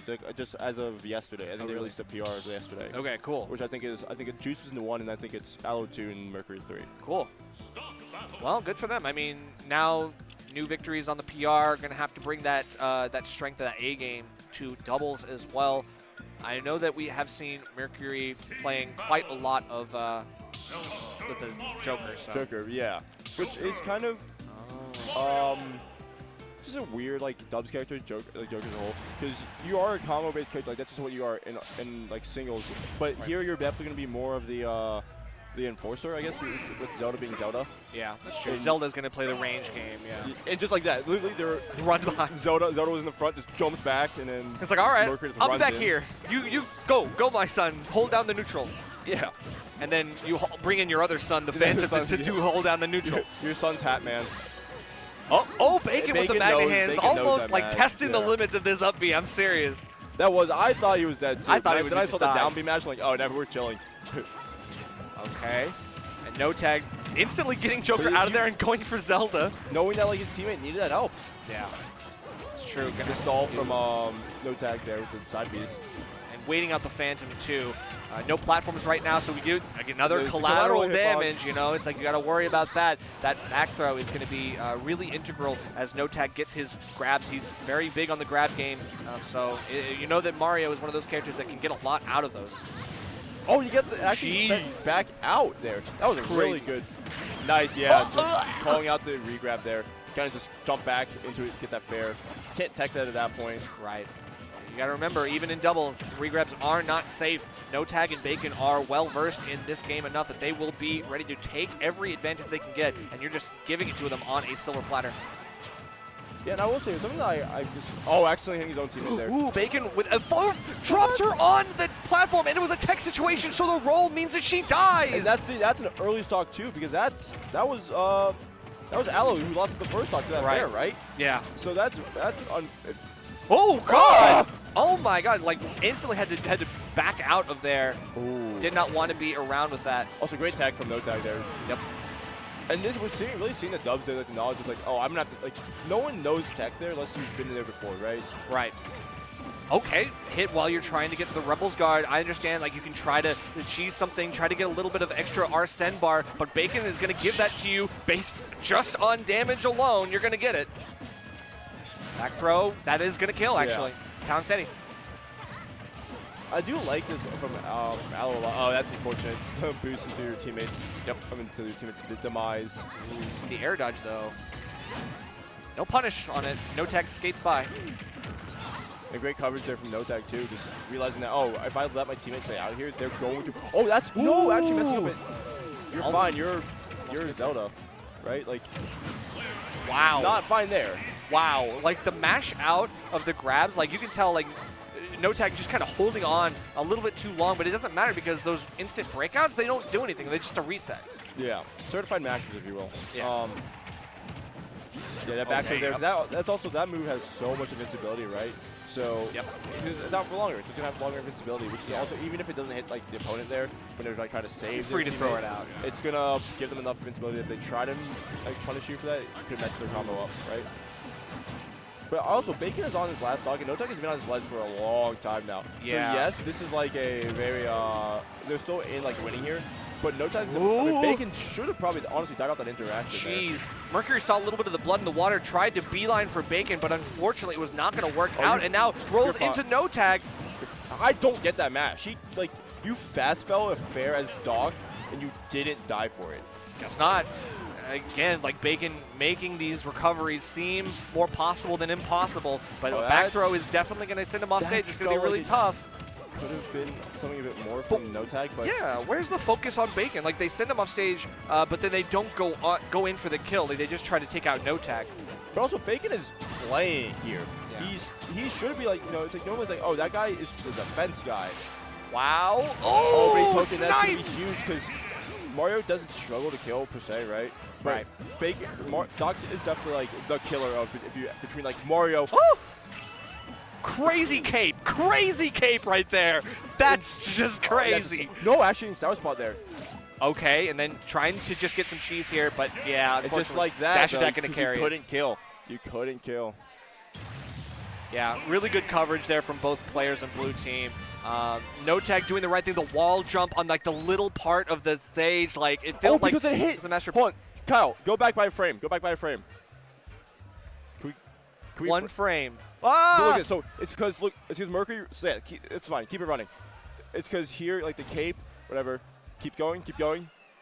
Mercury runs in here, gets hit right before. Yeah, which with the extends kick. the hitbox even Extends longer. the hitbox with the kick. Yeah. That's crazy. All right, and that's enough. You know, Mario gets caught, you know, because there is so much going on right there. Like, you had an excellent recovery, did almost everything right, but you just get smothered at ledge. Yeah. That's just kind of how this matchup goes. Mario to Mario. All right, but as competitive as that was, Bacon and NoTag are going to have to turn it up even harder next time because they did fall short a little bit. Bacon was kind of falling victim to a lot of the classic, like, Dr. Mario lackluster recovery issues, but we're going to FD. I like this Interesting, because so it's not bad. the fact that it makes it a lot harder for like characters to, like, you know, to really set up, like, you set up characters, right? Because if you set up, you're at a risk of hurting your teammates because your team doesn't have anywhere to go. That's fair. But I do worry about how things like Phantom are going to be even more volatile on this stage. Bacon does get the 2-for-1, but NoTag is in the mix as well, so you hate to see that. A little bit extra damage on NoTag. And look at how little damage Aloe has taken. Full coverage, full presence. Whew. Oh, but that's so much damage. That's so much damage. Oh, man, and just like that, Bacon on the verge of almost dying could potentially lead to a snowball for Aloe and Mercury. They're doing And that's DI catch. amazing job. DI catch. Oh, but you can't actually even get the cape there. So you play something off stage, but at least you still got the stock on. Ooh. It said, hold in there for me. Oh, you missed your tech too. Okay. Let's do something here. Arsene going to make it harder for NoTag to play his game. Just going to have to weave around the extra hitboxes, try to do his thing. Bacon tries to get a grab, but look at that. NoTag loses another stock so quickly. We're just barely over a minute in. Yeah. And I was talking about, like, so the idea is that they don't get time to set up right, but they're not. Aloe's scrapping. Yeah. It's true. Aloe isn't trying to set up. Yeah, no projectiles, like actually just throwing hands as Zelda, which is good until you get a little bit too close to the fire. And now all of a sudden, we are at a slight lead for blue team, but red team already on last stock each. So I have to wonder, like, how are we going to, like, kind of slow this down and try to take control back? Yeah, they really are struggling to just get that hit in. Like, they had to try to take it back. But these Mario, like, and Dog aren't necessarily characters that have, like, the wow kill factor unless you get, like, your cross stage juggles with Mario, because you're not getting it off the top here as Mario because you're on FD, right? That's true. But that's gonna be, and unfortunately though, as we've seen, or fortunately depending, you know, Zelda and Joe do not struggle with that wow kill factor. Definitely not. I mean, you can see even Mercury was trying to get one of those, like, pivot grabs, things like that, to really just mess up NoTag's recoveries. And Bacon trying to do his damnedest to pill camp and play safe and defensively, but you can't stay alive forever. You can see how close Aloe was to that up air, basically destroying him. Slight miscommunication there, but Yeah. either way, you're going to be able to. Ooh. Oh, you can't risk the uppie there, right? Because then you're going to be in free fall while. Right. I was not aware you could bear off of that. This is the time. You got to get something here off the pill. It does poke, but unable to do too much. The parry, and Mercury didn't move an inch, just waited for the jump. Yeah, it's Mario. It doesn't matter if it's Doc or normal. They're going to do one thing, and that's going to be eventually they jump. Right.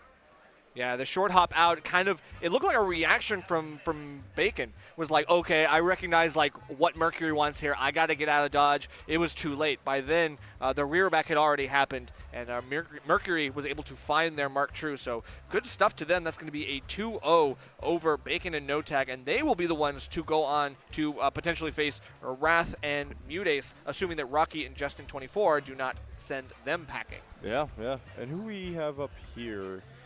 We did have a Bass couple. Pro fishing hats. That's a tri-state classic. I know. Yeah, so we have true tri-state players. Yeah, I was gonna say it's not this one. It's the Peeb side. Yeah, it's got to be the other side. Peeb. It does look like Peeb. We got Peabnut on the sticks and Carolina's own. Even though it's just South Carolina, we'll count it. The home-ish turf advantage could potentially be his, well, but they I host believe the Peabnut tournament series here. Yeah. Oh, that's true. They do. So it's lolyoshi Peabnut versus Ploopy Monte. This is who? Ploopy and Monte. Oh, that's double Game & Watch. Woo! Let's go, double Game & Watch. Those guys don't even. Is Ploopy tri-state?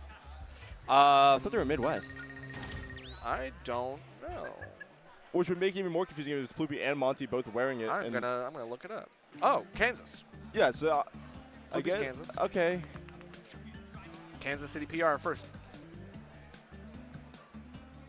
Oh, that is Tri-State. Oh, so it is Lagiakai. More That's like a guy I like. Shouts Lagiakai to and Bonk. StarZ. That's Cloud Wolf. Yeah, that is crazy. So wait, is this just like a... What happened with this bracket? Why does it say... Oh, I'm not... Okay, cool. I'm not going to say that, but like, you know. Cool. We are not saying that. Definitely not going to say that, but They that's are cool. not cooking. We're going to see how that goes. They are not cooking with that tag. Yeah, no, definitely not. But it is all good because lolyoshi and Peabnut, obviously, they are one of the top-seeded teams in doubles for good reason. I mean, lolyoshi, as we mentioned before, is a savant in doubles. You got second at SmashCon last year. Could partner with anybody. Yeah. Right? And was in Grand's winner's side of SmashCon, by the way. Was it with Onin last year? It was, yeah. Yeah, because Nicola and Mia. Yeah, it was the Me Gunner Steve duo, which was... I don't even need to say that. We won't speak of that evil, but it is what it is. Yeah, it doesn't sound like they it sound fun. Okay, cool. So yeah, I guess it was misreported. So Ploopy and Monte sent to losers earlier, and now it just means that we do have a hot set on our hands still, Lagiakai regardless. StarZ. But Peeb, everybody's sweetheart, the darling. And The PBS of them all. yes, definitely. He's been practicing his mewing, so you know that he's looking. You know the vibe. Looking good. But Ploopy Monte, I hope the best for them in loser side. I know that will be interesting. But Lagiakai, because of how this works out. Oh wait, Ploopy and Monte are just waiting. Oh, they're waiting for the winner of this one. I see. So Ploopy and Monte are in winner semis. Yeah. That's okay. why. Cool. Okay, let's see. What's like the name of it? Grenade launch, stealth burst. I didn't even read the Stealth lunar burst. launch. Yeah, that's right. And I think it's the reflector down B. Yeah. No, it's bomb drop down B. Okay. Right. So lots of projectiles, lots of explosions. That's the projectile up B too. That's the worst part. Like, there's two like damaging ones, which is, like, you know, the kick out of shield. That's like a bad. Right. It's bad in terms of just like the distance, but it is a really good out of shield option. In fact, it becomes Mikon's only out of shield option. It becomes like frame 6. Yeah. Yeah, super fast, which is obviously a boon in doubles. Because you need something fast to kind of like burst, surprise your opponent. But like the times that like lolyoshi will be off stage, drifting in, he's in, like the person who's on ledge preparing to edge guard him is like, cool, I'm good. But his teammate in the back is not ready for the stealth burst that's going to travel across the stage and blow them up while they're 1v1ing lolyoshi's partner. In this case, Peabnut, who could handle himself in a fight, certainly. Yeah. That one's also an experienced dubs player. Typically, though, from I've seen teams with Cam Steele, which we did see earlier, yes. And those two are a really good dubs duo. So, sure. Probably see PS2 start. Yeah, it's Tri-State. Yeah. Don't expect anything less. They love what they love. Even if they, you know, even if Peeb and lolyoshi aren't Tri-State, you're playing with Tri-State people, so you're starting on. Yeah, you don't have a choice. We're just gonna gentlemen at this point because you'll never get a real stage pick out of them. No. Like it's like pulling teeth if you want to go to somewhere that's not PS2. All right, but yeah, we got Wolf on the sticks, as I would expect, and Mega Man. No, we already Wait, Mega Man. what's the thing? Cloud, Wolf Cloud. There we go. There we did go. it. Cool. No surprises, which is crazy because that literally the side B is a surprise move. Like you are lying to us. You're lying to everybody.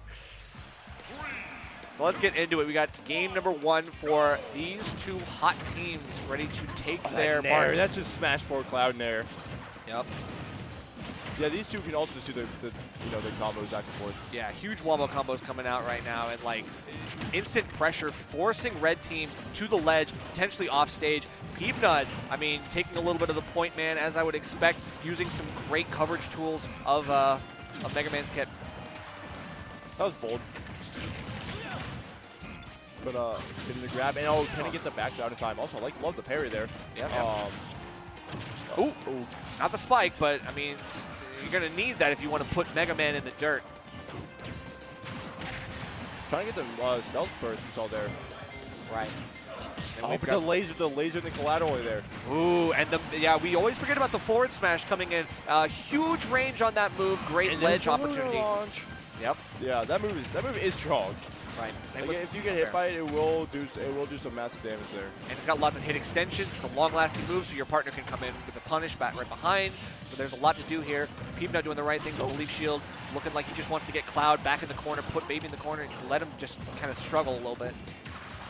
It's across the stage, and you still made it back. That up B doesn't have really a horizontal range, but it gets straight off of the hitbox and massive vertical range. Sure. Okay. Trying to get the reflector, but Peabnut throwing out the additional up air. Good recognition. Trying to get an up tilt to look like right there on Cloud. Just looking like we got to do a little bit more work here. Lagiakai and StarZ just getting caught in a lot of these situations. They finally take the stock off both Peab and lolyoshi, but I mean, now we can see the stage control being switched back and forth.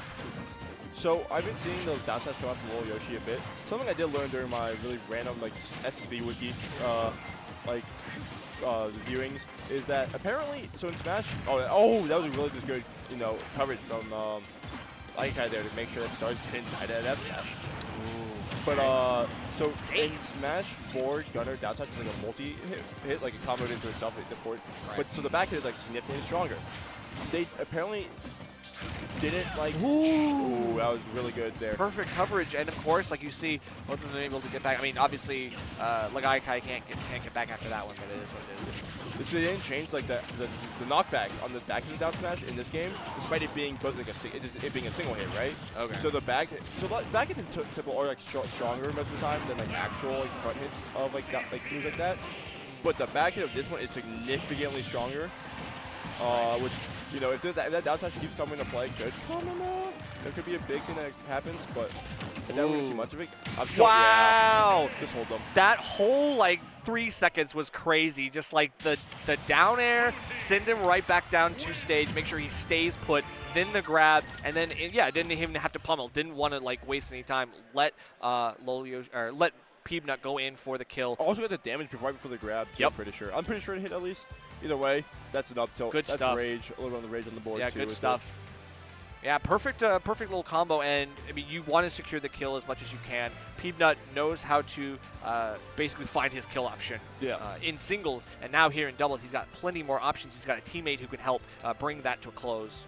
So, Lagiakai and StarZ kind of doing a little bit of strategizing, just trying to figure out how do we control, because I mean that wasn't a complete curb stomp, right? No, that was very competitive. They did bring, I think it was a 3 stocks on blue team. That's a pretty decent start. I think they just need to find their marks, get better combos, and find their kill options a little bit better, because it looked like they were having trouble killing at lower percents. There was a lot of high percent living. It just feels like as funny as to say, they're just starting really hot first of all, but Yes. Cloud and Wolf don't have a early kill factor cheese with the teammate like that. Yeah. Without a grab combo. But the issue is you're not getting these two grabs. These two parries games have been Very good. insane. Very good, yeah. Incredibly pivotal, I would say. Up till anti-air wasn't even. That move is also. You make it back, you can. Wow, good recovery with the Wolf. I mean, Peabnut trying to do a little bit of the cop-out stuff. I think he just needs to go for something big, give me a fair, give me a bear. And there's that off back stage. hit, and there's that up smash. Yep.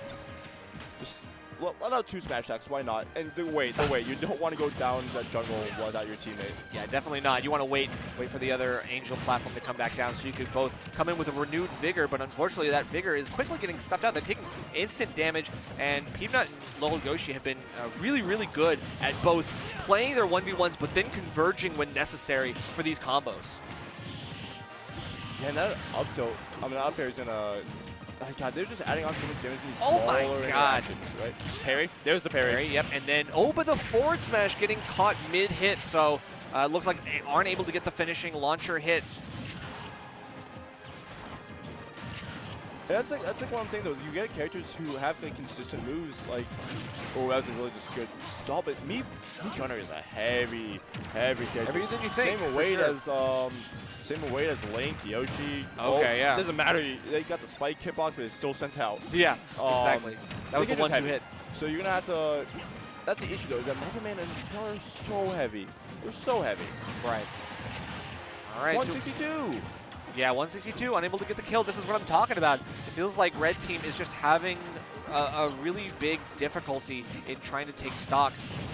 179 and still alive. This is You're crazy. dead, Lagiakai, yeah. And look at this. You have Stealth one bomber, stock there it between is. the two, yeah. Yeah, the stealth burst, like while you're recovering. That Oh seems my to be- God. Hold on. And How he's did? dead 'cause Yeah, uses he up loses B. it, but like it's kind of worth, I guess. It would have been dope. Just trying to keep them both there in the same spot. The up tilt mash from Peeb. Yep. Okay, dealing with that. Good shield discipline from Peeb. Gonna wait out that down air. Okay, turns around with it, and the Shoryu is gonna secure another game, and that's gonna be lolyoshi Peabnut with a 2-0 moving on in this bracket. Yeah, that one was definitely a bit more dominant, and the only reason why we saw Peeb even lose a second stock there was because he killed himself to go for something funny. Right, exactly. And it's like I respect the grind. Gotta do your thing. You know what I'm saying? All right, so I have to wonder what's next for us in this Wonderland pool of dubs. specifically, because that means that they will go on to face Ploopy and Monte, That as sounds we really, previously that sounds mentioned. awful. Yeah, it likely will be, but it's just one of those things that you kind of got to deal with it whenever you got to deal with it eventually, right? Like they're in your bracket path, and you just got to fight your hardest. And I know there's a lot of people that are going to be fighting their hardest at Daddy's Den 15 because this is the Revival tournament. They had a 19-month hiatus during the pandemic house tournament, but is going to return with a 15th edition. So it's a 2-day tournament. It's going to have Ultimate, Melee, Rivals 2, Tekken, Street Fighter 6, Guilty Gear Strive, and many, many more. Look at all those players that are going. Louis Money, Shu, JDV, Silver, Chrono Skittles, Imbo_Z, Lemon, Jeja, Major, and more. Of course, I wanted to see that Major Ganondorf. Everybody does. That's one of the It's Major Ganondorf. PNW's kind of like Pride and homeboy. joy. Yeah, exactly. That's a for pride and sure. joy. That's the guy who will do funny things at their invitationals. Like it's it's like Ganon. a guy who's like, hey, wouldn't it be funny if Ganondorf was in top 8 of a major? Like it could potentially happen. What do you know? If you help make it a major, be sure to sign up, guys. Yeah, make sure to sign up down there because apparently it is the biggest venue in the city. So they are really expanding again. They know how big this is. They know after 19 months a lot of people they're salivating for another Daddy's Den. So very excited to see what happens up at the PNW because it's a region that I would say gets a little bit of spotlight, but not nearly enough. Yeah, and that's it's kind of funny from like a region we say with like Battle of BC and Battle of BC. Battle of BC. BC. That's the thing. It's like That's Battle it. of BC, but there was Back in Blood, but that's the thing. There was Back in Blood. There's still there was port priority. There was port priority. I know Port's taking a break Taking this a break, year right. for Don't Park in the Grass. Yes. But that's more PNW. So be sure to check out Dark Park in the Grass. Plenty of check great out Daddy's tournaments Den to go there. 15 too, because definitely want to give as many like scenes like that, especially on the West Coast. West Coast is like a scene that everybody knows has scenes, but they really don't get enough attention. I would say they're generally kind of like isolated as a scene. Like we don't see too many West Coasters travel out here unless it's like Louis Money or Monte, apparently. Monte. But I would love to see more East Coasters go out to West Coast. Would love to go to a PNW tournament myself. So we'll see if it's in the cards. What? Said fly him out. Fly me out, Fly honestly. out for Yeah, there you go. So yeah, I'm excited to see what happens for our tournament. Obviously, this has been NC's first major in Patchwork 2024. Already off to a great start, even though we are just in doubles right now. Oh, but yeah. we can already take a look at what's going on in the winner's semifinal side. We do have lolyoshi and Peabnut versus Ploopy and Monte. On the other side, we are still waiting on the winner of MPG and Dominator and Wilf and T-Rex Chess to figure out who's going to be going on to face Beastly and MVD in the other side of the winner's semis. That one's sure to be interesting. And of course, that is only Pools 1. So let's take a look at what Pools 2 has in store for us. I think we might be taking a trip over there for some of our top 8 qualifier our winner's semifinal qualifiers, I guess I should say, because winner semifinals is the top 8 qualifier. Yeah. And it looks like we're going to have Jordan and Zai and Okay, cool. Chunky and Wuki come up now. Get double Wii Fit back on the screen. Oh Double boy. Wii Fit, but also, like, Jordan known for the, I would say you know him for a bit for the Wario, but I feel like the majority of the scene knows him for the Pichu drama That's true. with Nador. Yeah. Yeah. That's What true. a time to be alive. That was a time. That was a time. That was a time. I'm pretty sure, didn't he also lose that, though? Yeah, I was going to say, it is Pichu, right? We talked about the difficulties Pichu has in... Well, I mean, didn't Jordan lose? Oh, I see. I think Jordan lost the money Really? match. Oh, no way. We could probably ask him. Okay, I'm sure. Well, Someone in the chat probably got us with the answers. Actually, it's like it was stats. 5 billion to 2 in Jordan's favor. Okay, stats. Where are you? Stats scored. Actually, I'll probably check stats score. They but probably going to say something about it. Right. But on the other side, we've got Aloe and Mercury. After their win on Bacon and NoTag, they are sitting pretty. They are waiting for the winner of Wrath and MuteAce and Rocky Justin 24. I mean, there is a world I could see where Rocky and Justin end up winning that and moving on. I could see that. I don't know, Wrath and MuteAce, like the Sonic Peach combo, is that could be pretty good. Sonic will be the stock tanker in that situation. Yeah, But it's because Peach is a character we've talked about. As funny as it is, they have amazing combos, but they can struggle to kill sometimes. I think they're trouble. I think they're trouble in doubles. Like I think well, they have a really killing them. You get trouble killing in dubs, but you're still going to send them off stage. Yeah. Now the great part is Sonic can be off stage pretty consistently for a long time, and he can kill you off stage quite a bit. Yeah. So the reversal opportunities for Sonic are really good. The edge guard opportunities are endless. Yeah. But yeah, it does feel like MuteAce is. It just like I feel like Peach is one of those characters that is a stronger character in singles than it is in doubles. Oh yeah. But I just think it just still naturally definitely does have like the nice they have access to something like back and forth combo moves. True. That's true. But either way, now we get okay. Wario is definitely a good dubs character, but DK is another character that actually destroys in dubs as well. Yeah. So I'm wondering if we're seeing like a are we seeing the Wario or are we seeing the DK from Jordan? Because shout out to Zai's Lyric. playing Palu probably. Shout outs to Lyric. Let's go, Lyric. She's like, bro, you look swole. I'm like, thank you. I do look pretty swole, right? I'm not gonna lie. Shout outs to Team Liquid for making a very comfortable, very comfortable stats score. It was native 5-3 apparently. Okay, cool. There you go. Love that. So yeah. All right, cool. So yeah, we got Jordan and Zai. Obviously, they did come from a little far. They're like, it's a Louisiana. Louisiana. Yeah. Yep. Another, a southern state, but definitely far enough out that we really appreciate the representation. Obviously, Zai is someone who is Louisiana's one of Louisiana's finest. Yeah, like probably is Kirby Kid or lukewarm now. Right. One of the finest. He's up there. One of the best exports. Also, these two, the Louisiana people are consistent show ups to these North Carolina events. I believe Jordan was here last year. Zai was definitely here last year. I know Lukewarm was here in 2022. I think Jordan was as well. Yeah. I don't know if Zai was, but I know that Louisiana as a whole definitely shows up for these North Carolina events because it's not super PK. It's not super far, but it's not. It's definitely a commitment. This isn't a show up because it's nearby type thing. Sure. All right, so we've got double Wii Fit versus Palutena and DK, which is on face seems like a very odd pairing, but I think that there's a lot of really good things that this team will be bringing to the table. Obviously, DK has some fast enough moves like back air that you can kind of throw that out on reaction. That's pretty good. The cargo throw alone will be able to isolate very well, but we'll have to see if double Wii Fit is going to find their spikes. I know they're going to be looking for them. Do it again. Over catching the run and you just barely died, and you're going out. Yep, here we go. Up? DK going to be going a little bit far out there as you kind of have to, but it is an inevitable risk that you take. Dude, Zai's getting ping-ponged right now. Ooh, okay. Looking for an up air potentially. Going for cooking something. Being off stage versus DK has a risk. Oh, you can't do that. Yep, that has a hitbox on it. It's true. Okay, running up. Oh my God, for it. The weight as well. I love it. And going up high, too, to make that back. Right. Jordan definitely kind of waited, wanted to see if someone was going to press a button. Nope. I'm just going to go for my thing. You talk about at 60% how far back that sent DK, just the back hitbox of back throw. You're right. That move is strong. That was without deep hitting as well. Okay, looking pretty good. Quick back air again. That's what I'm expecting.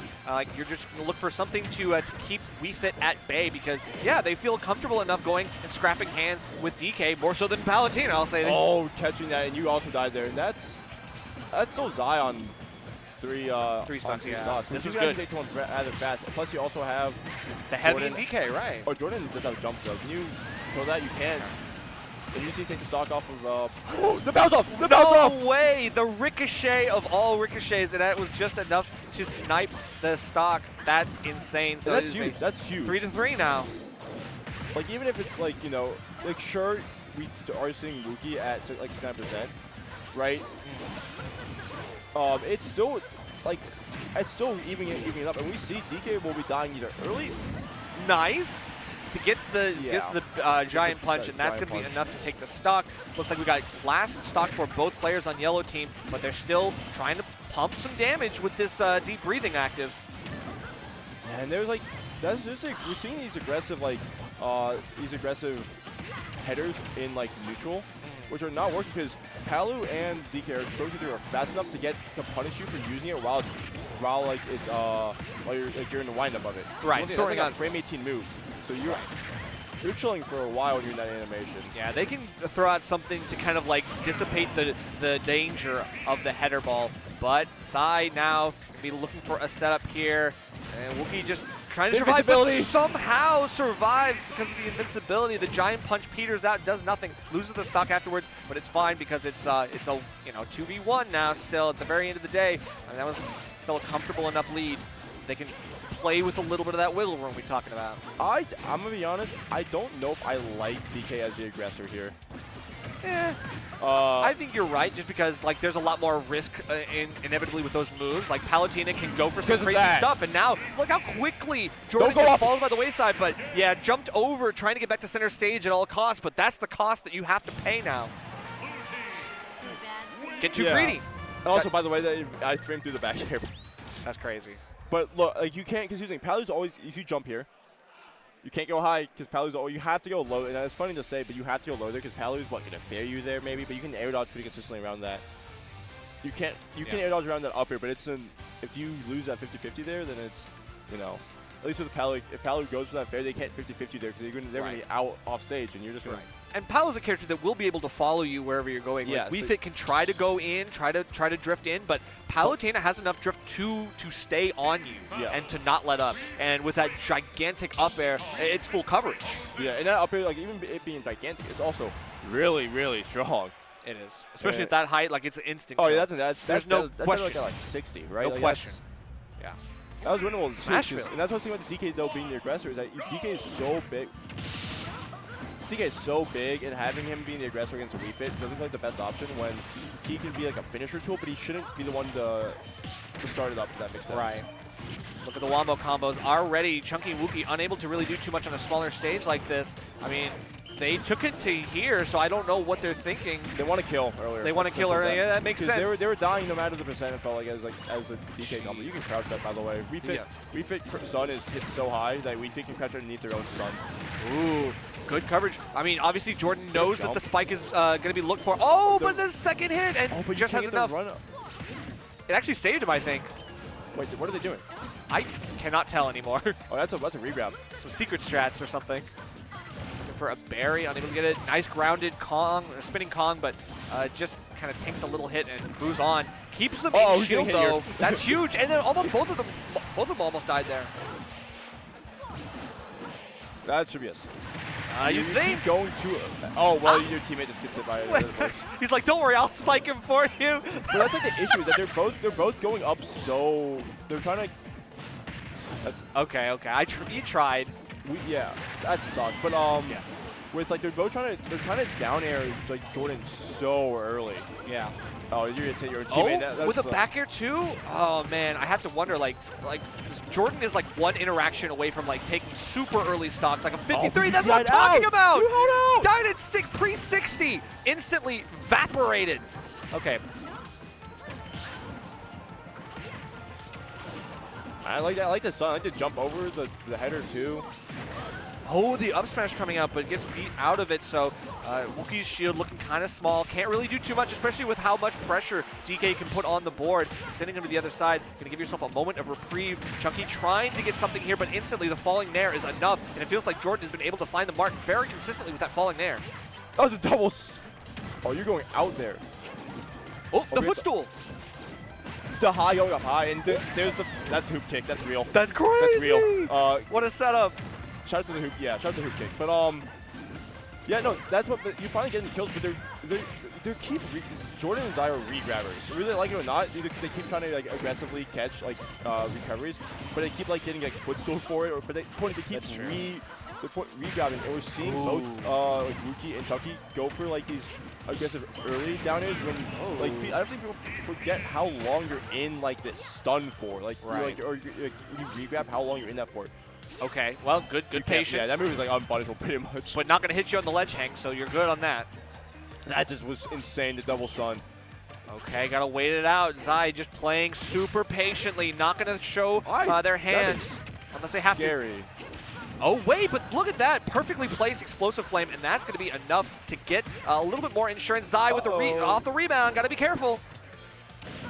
Another one. Good insurance. So, okay, so another thing that Wii Fit can do actually against Palu in particular is S-Smash it. Yeah, where's the... I was expecting something else, but back throw, I guess, that's is, cool. Wii Fit has access to header extensions, right, which we talked about before, but that hashtag isn't taken, but that works with header, too. Like, so if you like, do a header right by the ledge, if Palu teleports in there, it extends the header hitbox, and it's going to catch them on the re-grab. Plus, Palu also as a whole is a character that has more frames of vulnerability when they grab ledge because of the fact that they don't like snap to ledge. So when they come out of the recovery because of the teleport, they're vulnerable before they even get the 2 frame. You're right. There's a window of opportunity. There's a huge bigger window of opportunity, which is where like that header, the header to get try to get the spike off it, or at least force attack situation, right, is out for longer, which we can see them use for a bit. But once we're seeing these down air attempts, which are not working out. They're getting away with it because it's like a lot of 2v1 situations, or both teams are messing up punishes on the ledge. You take more liberties. But it's like at some point it's going to start biting them a bit harder than it already. It's going to start biting them pretty hard if they keep messing up. What stage are we picking? Go to Jungle Japes. WarioWare. Yeah, I'm on it. I don't think I'm on the bandwagon. Like Smash Roll was a bold pick from like Chunky Wuki, but I don't think going back there would be in Zai and Jordan's best interest. Because we're seeing that, like, Jordan's just dying.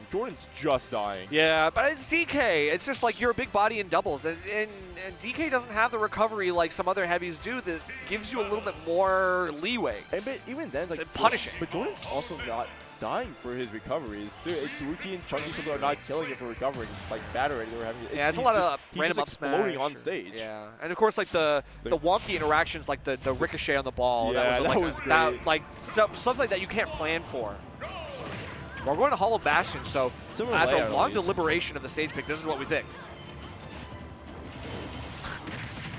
Okay, not a bad start. I mean, I like it. So Jordan just trying to wait for the bigger punishes, get something to kind of let Zai take lead here, and just kind of like wait and get the second hit, not the first. Oh, that's insane. Danger zone.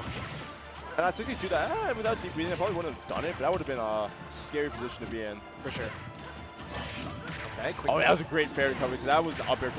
I was up here waiting. But hits Zai and then hits Jordan too. That was a great deal. Don't go high. Look at that, yeah.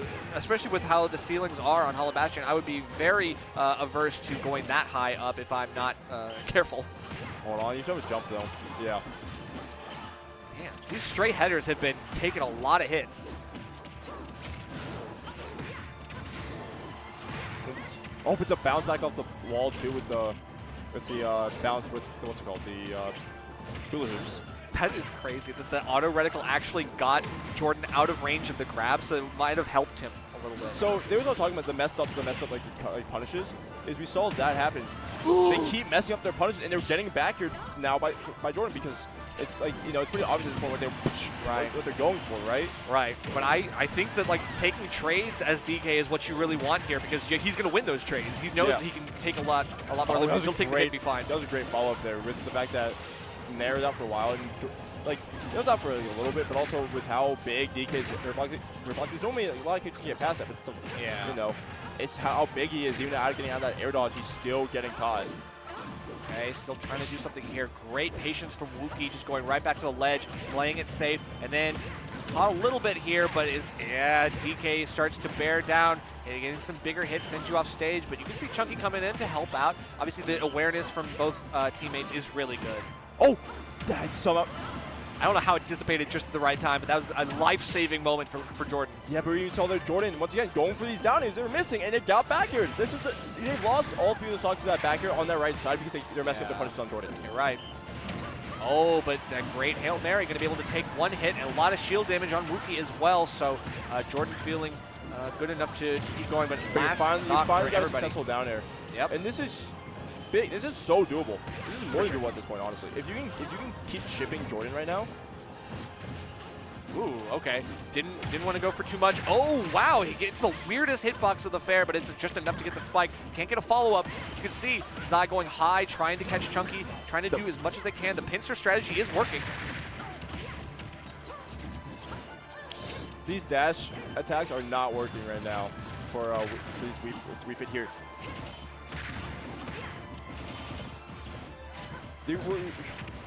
Ooh, okay. Okay. Wait, Oh, wait! oh! There it is, the back air! This setup, it was perfect! Now this is bad. No, yeah, it is definitely not ideal. Zai gonna have to wait for the right opportunity to put Chunky down. That back is gonna take this. No, it's not just yet. Can you?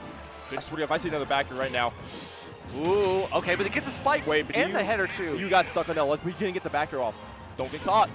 Got caught. Still alive, but right can't there. get caught again. Use the deep breathing. Give yourself a stall. Gonna have to wait something. We don't even go for the down tilt. We just wait. Zai is waiting for the get up option, but the jump is squeaks by, so we're okay. They're raining out that deep breathing. Yeah, as you should, honestly. And now you see, as soon as the deep breathing ends, green light, go. That was a really lucky. Wait, but you committed. That was the issue. Now you're off stage. You committed there. Yeah, and now the edge guard is Palutena's. This looks like a potential reversal opportunity. Going to look for that deep breathing, but it's not going to be enough. Potentially, I think that 0.9 times knockback not going to matter. And oh, it looks like, yeah, Zai's going to be able to take it. The pop off as well. Look at that, the back air on ledge. That's a classic Palutena strategy. But yeah, as soon as you see deep breathing, you're like, okay, it doesn't matter. I'll wait, walk back, set up, and then Chunky didn't feel confident enough to go past Palutena, go to the platform, do something else, retreat to center stage. So they go back to above the ledge, and now it's prime pickings. It's Palutena time. I'm about to armchair coach here for a second. Go for but it. This is my best played matchup. Speak your piece. Wii Fit in those Palu situations. Wii Fit goes even with Palu just due to the fact that Palu should never be able to hit you in those situations because of how low Wii Fit crouch is. Wii Fit crouch goes underneath back air, grab, nair, dash attack. Like they go under the majority of Palu's moves. So in that situation, we saw the dash in, but they could have just stayed in crouch to whiff to make sure there was a whiff punish. And unfortunately, they weren't able to do that. So we're gonna see Jordan and Zai move on there, which That's true. It's really unfortunate. If you're with how well, if we felt like Jordan, we felt like how well Chunky and Wuki were playing, they just kept dying early. But you know, that's just unfortunate. You know, the healthy food, the healthy Wii Fit Trainer. Yeah, but I totally understand. But speaking of healthy, let's tell you guys about HelloFresh. HelloFresh. I'm hungry, man. HelloFresh, you use !HelloFresh in chat. You can get 10 free meals if they use their link. You get 1 free appetizer item per box while the subscription is active. Only US only, unfortunate. Good old 4th of July was on Thursday, so you know. But for each subscription, VGBC gets $25. Not only do you get a great deal, but you also support the Patchwork TOs as well. So that's going to be great. And yeah, so you want to be sure to check the link, get your 10 free meals because, you know, being able to cook is a big, like, it's a good skill to have. And not only do you get good food, but you get to learn. It helps you like learn how to cook if you don't know already. That's true. I mean, they give you recipes and everything like that, so they tell you exactly what you should be doing. You can adapt it however you like. You can add things, take things away. You can adapt them to your own dietary restrictions. But it is also like it's just convenient. Like that is literally the whole point of HelloFresh is just the convenience factor. Is like you know that we are all busy. We all have our own lives to live, and going out and planning meals and going out to buy groceries. It's a struggle. It is like something that a lot of people they don't have time for in their everyday lives. So HelloFresh just allows you to kind of like still be healthy and take care of your own diet, take care of like your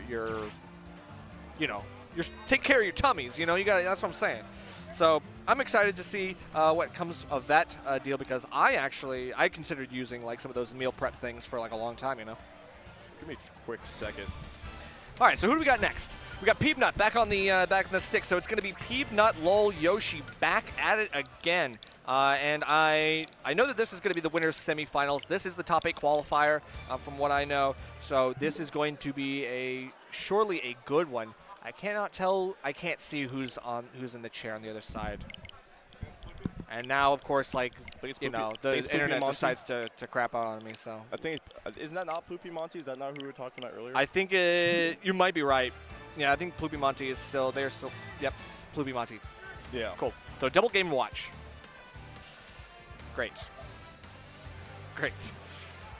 Awesome. So this is going to be an interesting one because obviously Game & Watch, they both have bucket. Really messes with the Mii Gunner game plan. And Mega Man. Quite a bit of Mega Man's game plan. Definitely a Mega Man counter themselves as well. So I know that in doubles, there's just going to be a lot of explosions. There's going to be a lot of stuff, as we saw from the earlier Peab lolyoshi set. But here, there's going to be more consequences on the other side. It's like you have to be smart about how you pick your shots. Yes. You really do. This is mostly the fact that you keep start. Oh my God, are they home run contesting? Oh, home run contest? All right. Who's playing though? I'll cast that. Who is it? Who do we judge here? Who are we judging? Entei. Let me see this Entei's name. in this game? I didn't even know that. I'm just kidding. I don't use items. Oh, Ploopy? All right, Ploopy. Oh, Steve. Oh, you start the diamond in this? Wow, this is really. This is Average modern home run contest. Can he build blocks in this? Where's the scratching table? That was a bad one. I'm gonna say it. That was 166. That was a bad start. I mean, you messed up another combo. All right. Are we gonna get like a little competition? Are we gonna see like? That's respectable. Are we gonna see? The not the slow mo. Not the slow mo. Let's get the replay on this one. I don't need to see this though. You probably jab. What is that animation? What was that animation? Let's go! Where are you going, bro? Oh, yeah, keep on going. I don't care about. We got like what, 5 more seconds. All right, we're good. Picks it up. He picks it up and he's just like, actually, I'm just gonna go over. What is that? Oh my God! He just like, what is that? So stupid. Okay, I love it. I don't even know what's going on anymore. Oh my God! All right, I think we're gonna get one last run. Oh nope. Oh, they're gonna. What? Man. They baited me. That's fine. Oh God, that was such a good run too. You probably could have gotten like another jab or two in maybe, but then they just messed it all up and went for that weird slide. It's like you had it. You had like the great setup, and then you just go off to the side. Like actually, I'm just gonna go over here. Crazy. Steve players so unserious. Imagine that, huh? Yeah, imagine. Imagine doing stuff for the bit. That's crazy. I cannot. Well, I mean, I can imagine doing a lot of things for the bit. Everything I do for the bit. That's the whole point of the bit. Depends on how. If you can't commit, then don't do it. Depends on how good the bit is and how hard you want to commit to it. All right, so I think we're ready to get this actually underway. Ploopy Monte, Peabnut, lolyoshi. 2 fire teams, but only one will be able to make it to top 8 winner's side. Ooh, the others. It is for top 8, yeah. And of course, like the loser, I want to see if I can see who's projected. The loser of AE. Oh well, yeah. So the loser of this goes on to fight the winner. Polo leolee, Striker Sybil. Oh God, they use. I wonder if they both use the light blue Game & Watch skin. Please, because I know Monte does at least. Yeah. I don't know. If but here they're at least going with like a team-based color, which I appreciate. Yeah, because yeah. Going with the blue team. Blue team, red team. Lolyoshi are going to use the blue. Works for me. So let's get it on. We've got already the buckets. Yeah, they know exactly what they know the score. So the thing is, like about like the casual usage of them is that like they're not going to actually like be killing buckets, right? But that's the thing. Right. You can just keep it's like a minimum. It does 20%. Right. A full bucket. It may not do like any knockback, but it does like a minimum 20% if it's a full. For sure. So you like it doesn't matter if it's like it's like no knockback because if you just throw that out and it hits them, that's 20%, and that's a good amount of percent on the board for like being able to commitment option like that. Being able to combo into bucket offense like jab is really nice. Like things like that are going to be really important Obviously, in the Chaos of Doubles, you can be able to just throw that out willy-nilly sometimes, but it is a read that you want to be able to use. Hits the berry, and that's... their teammate's fair messing them up there. Yeah, gets the berry, but that's all they get. rolled in here, too. Okay, waiting for it, falling with the bear, trying to get some turtle soup up in here. Okay, waiting for it, but a little bit too late. Oh, my God! That's crazy. That's insane. That's insane coverage. You can't land there. Yeah, no way. Up Okay, tilt, and then waits for it. Yep, the up tilt coming in strong. Peabnut knows how to take those stocks with the up tilt. And obviously, once you get the grab, it's over. But yeah, even despite, like, you know, how clear an advantage we thought we saw at the beginning with Ploopy and Monte, the lolyoshi and Peabnut are winning. Right. And this is like kind of the danger of playing a light character like Game & Watch. Like, you don't have the stock tank ability. Like, sure, you can like delay and like stall a little bit off stage. You can do like up Bs and you still act after your up D, which is like really, really beneficial. But I mean, Mega Man does the same thing. You know, it's like these are both privileged characters, but the lightness of Game & Watch I think is going to be the X factor here because Peabnut and lolyoshi are going to be able to steal stock super early. And then we can see like it's like any neutral interaction, it goes in between. It goes in between, like, you know, up B and nair, and then instantly down B when they land, right? That's true. Or just down air if you have to get through it, I guess. Gonna wait, and then, yeah, the patience. Peep not gonna just, like, throw things into the bucket haphazardly. Gonna be very cautious, and again, like, smart about picking his shots. That's what you gotta do here. Good stuff, gonna fall with that. Love the Metal Blade coverage. Feels like Peabnut is thinking about every angle, but still. What just hit him? Was that stealth burst? Maybe it was stealth burst. I think there was a key in there, too. Well, either way, they are going to get juggled a lot. We do see a lot of up air stuff from Ploopy Monte. They're both looking for it. They both instantly got that up air. Like, sure, man. You got it, man. Oh, there was a south burst. Uh-oh, up tilt. Up tilt. Yep, and that's going to be another one. Easy stock taken from Peep. I mean, it feels like that's just going to be the easiest part, especially when there's only one of them on screen right now. The other one's waiting to get off the Angel platform. I mean, that seems like a golden time to be going for it. Wait for this edge guard. Looks like lolyoshi unable to put up too much of a fight, and Peabnut trying to control center stage. But look at that. Monte and Ploopy, they know what they got to do. They got to separate. Oh, but I don't know if I like this because clearly we've seen how like Peab made like maybe Mega Man right against Game & Watch. We've seen Peeb's more than confident in playing this, right? Yes. He was the one who's been like stock taking for a while. Ooh, but I don't think he's a character that can struggle to do anything as much as like Brawler as Gunner can. Uh-oh. Yeah, that's having the Gunner be the last guy is the best decision. Yeah, it's tough. I feel like Mega Man is the guy who can throw out a lot of stuff, but Me Gunner does gonna kind of get smothered himself. Like, okay, I've got to throw out all these things, but they're more laggy than Mega Man's projectiles. That's scoops too, but that's still good though. Okay, so at least you. Woo! Dead. Max range. 70. Hey, I never know. You never know. With no range on, with very little range on Game & Watch, so it could happen. Bucket. Yep. Okay, so good see, damage. that's 20%. It really was about 20%. It didn't really even. Oh, and look at that instant full fill, and then going for it again. Good stuff. A lot of range on it. A lot of people don't expect it to go that far out horizontally. It's a disjoint. It's not even like a projectile. It's a physical huge disjoint. Yeah, you're right. So it's 115, 118. But like all the way, like how quickly that bucket got filled, it was like insane. Yeah, because it's a multi-hit, so there's multiple parts of it that gets filled up. Get 3 charges, and all of a sudden things get crazy. So I felt like the double Game & Watch. Eventually, the strats won out.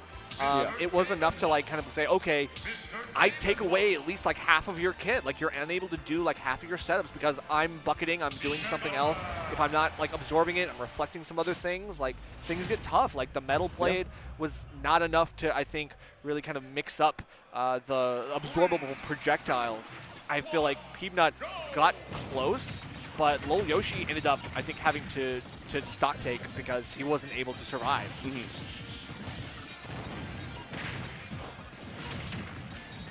Okay, looking for a little bit of like the ladder combos themselves. They're looking for some juggles. Peabnut and lolyoshi were getting juggled a lot themselves in the last game, so they want to kind of give it a little tit for tat. Yeah.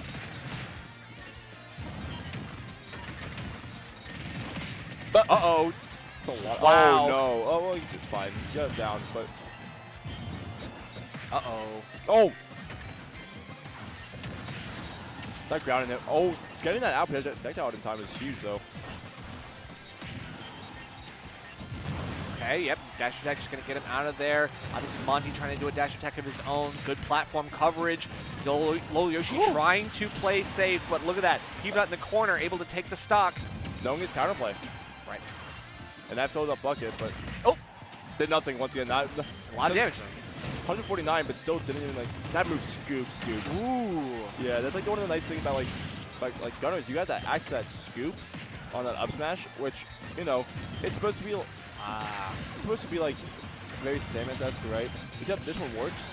So, and it scoops. So, once again, I keep having to mention it, but I don't think people understand how big that scoop is. Yeah, it's true. And Peabnut, it looks like, has been caught in a lot of like iframe opportunities, like the spot dodge getting caught, the roll in getting caught.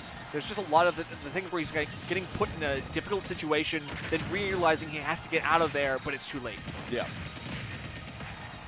164 for lolyoshi. The stock tank is real. And look at that. The bottom hit of the up B. Look at that. That's just going to take you right off. And, of course, like Game & Watch, light character will die like that. Also, definitely wasn't ready to DI for that one, too, right? Definitely not. Crazy stuff. And now Monte with a full bucket, but uses it and just doesn't get anything off of it. At that point, because these buckets are so weak, so they're just, you keep throwing it out as soon as you can, because there's no use holding it at that point. Right, because it's like then you lose the ability to absorb more things. Like you want to take things off the field. You don't just want to use it as a hit. Like it's got a twofold strategy. And we're seeing just how different this game is going. Yeah, definitely. Like the 4-2 lead is definitely a testament to lolyoshi and Peabnut's kind of resistance and wherewithal to all of the Game & Watch strategies. They know what they're not going to get juggled anymore. They know that they're going to avoid some of these berries, even though we did see a couple. Lots of coverage here. And, of course, yeah, trying to get something here. The reflector is enough to do something. That's fine. You can take the stock at least. You probably have a jump still. Potentially, yeah. We got the up B. That's going to be enough. Like, Peabnut just holding the shield, not letting down B him. Oh, yeah. Sorry, that's just... Would be funny. Really funny to see. Yikes. Okay, yeah, and then he combos off of his teammate. Uh-oh. Okay, just going to wait for it.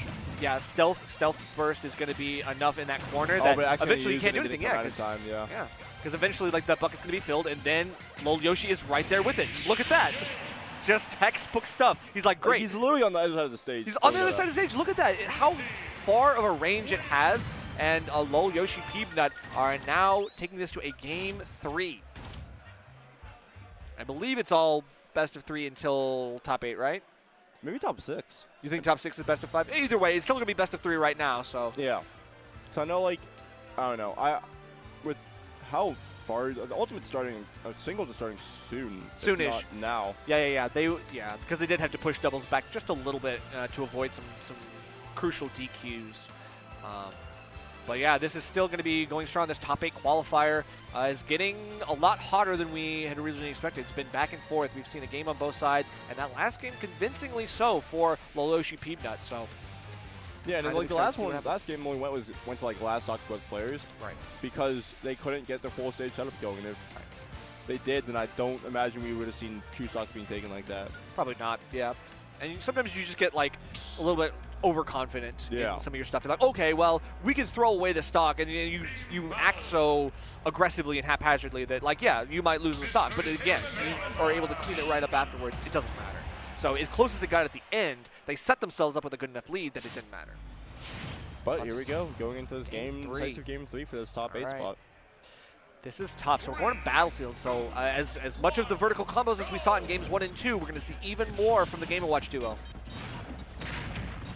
Yeah, I wonder what throws like either of these characters have that will that have like the collateral hitbox on them. Not sure. So we are seeing a lot of these situations where getting throws, but then they're getting punished for like throwing immediately after. We talked like the Mata set and the NoTag set while they were utilizing the back throws, right, which do the spins, but they have hitboxes on them. True. So I wonder what like Gunner or is there vocals to this song? Just sounds like Mongolian throat singing. Like, Like, Jesus. this is like what I would expect from like Hotel Transylvania type, like a really random scene. Like, that's crazy. Oh, anyway. So it does feel like this is super even. Like, I mean, neither team has really kind of like broken away early game, and we're almost a minute in. We finally get Peabnut with the first blood lost to stock. And it doesn't look like lolyoshi is much longer for this world either, but he's going to be able to get that hit from downtown. You know it. I also didn't realize how much he stalls when he uses it on stage. Because he used that like right above the ledge, he got full cross stage, and he just barely went down lower. He always does it on recovery. It is truly like it helps you, it helps your opponent. Whoever gets in the way of it is going to take some big hits. Yeah, just gonna get a dash attack there to take the kill. Unable to get the up smash, a little bit optimistic, but that's fine. We take a little bit. He loses the bucket though. He just throws it off stage. I think the actually Might have been buffered. make it back. Yeah, either way, privilege recoveries all around on these characters. Maybe less so on Me Gunner's part, but it is fine. Peabnut going to be able to air dodge down to center stage. Looking like he wants to take out Ploopy or at least get some more damage, but like the double key from high stage, that's crazy. There was like a clip or like a picture from like Summit 3 or 4, something where it was like a 4v1, but I think it was some Game & Watch was like over like used upbeat, and they were like over like all 4 players, but all the four in the 4v1 instantly all went into shield, expecting the down here. Everybody's scared in that moment. Everybody's scared of that. If you use a Game & Watch above you after using upbeat, you should be expecting that. Yep, for real.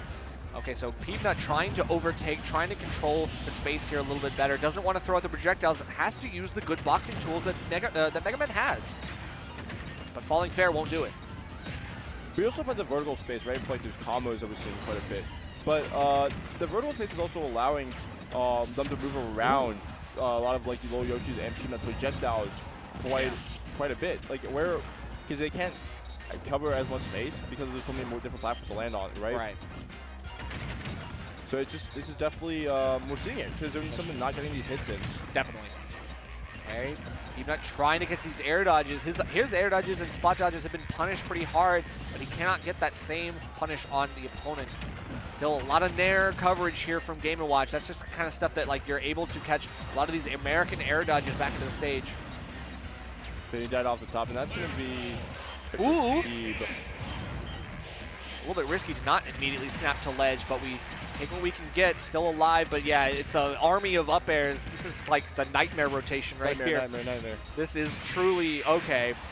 The raw steel chair! And just like that, the chair comes in hot. And Ploopy and Monte with a 3-stock in Game 3 felt like it was a complete reversal of the momentum that they had basically been on the other end of in Game 2. They completely dismantled lolyoshi and Peabnut's ranged base gameplay, and they found all of their juggles. That was the whole point of Battlefield. It felt pretty textbook stuff. So, I mean, that just means that they are going to be moving on to top 8 winners side. But that does mean that it is it for us. So we thank you all for joining us for the first part of Patchwork 2024 here on the mainstream. Thank you all for your support. And please make sure to watch for the rest of the weekend, because this is only doubles. The main event is just about to start. And there's so many good players here from all over America. We've got Texas represented, Louisiana represented, Tri-State, SoCal. We've got plenty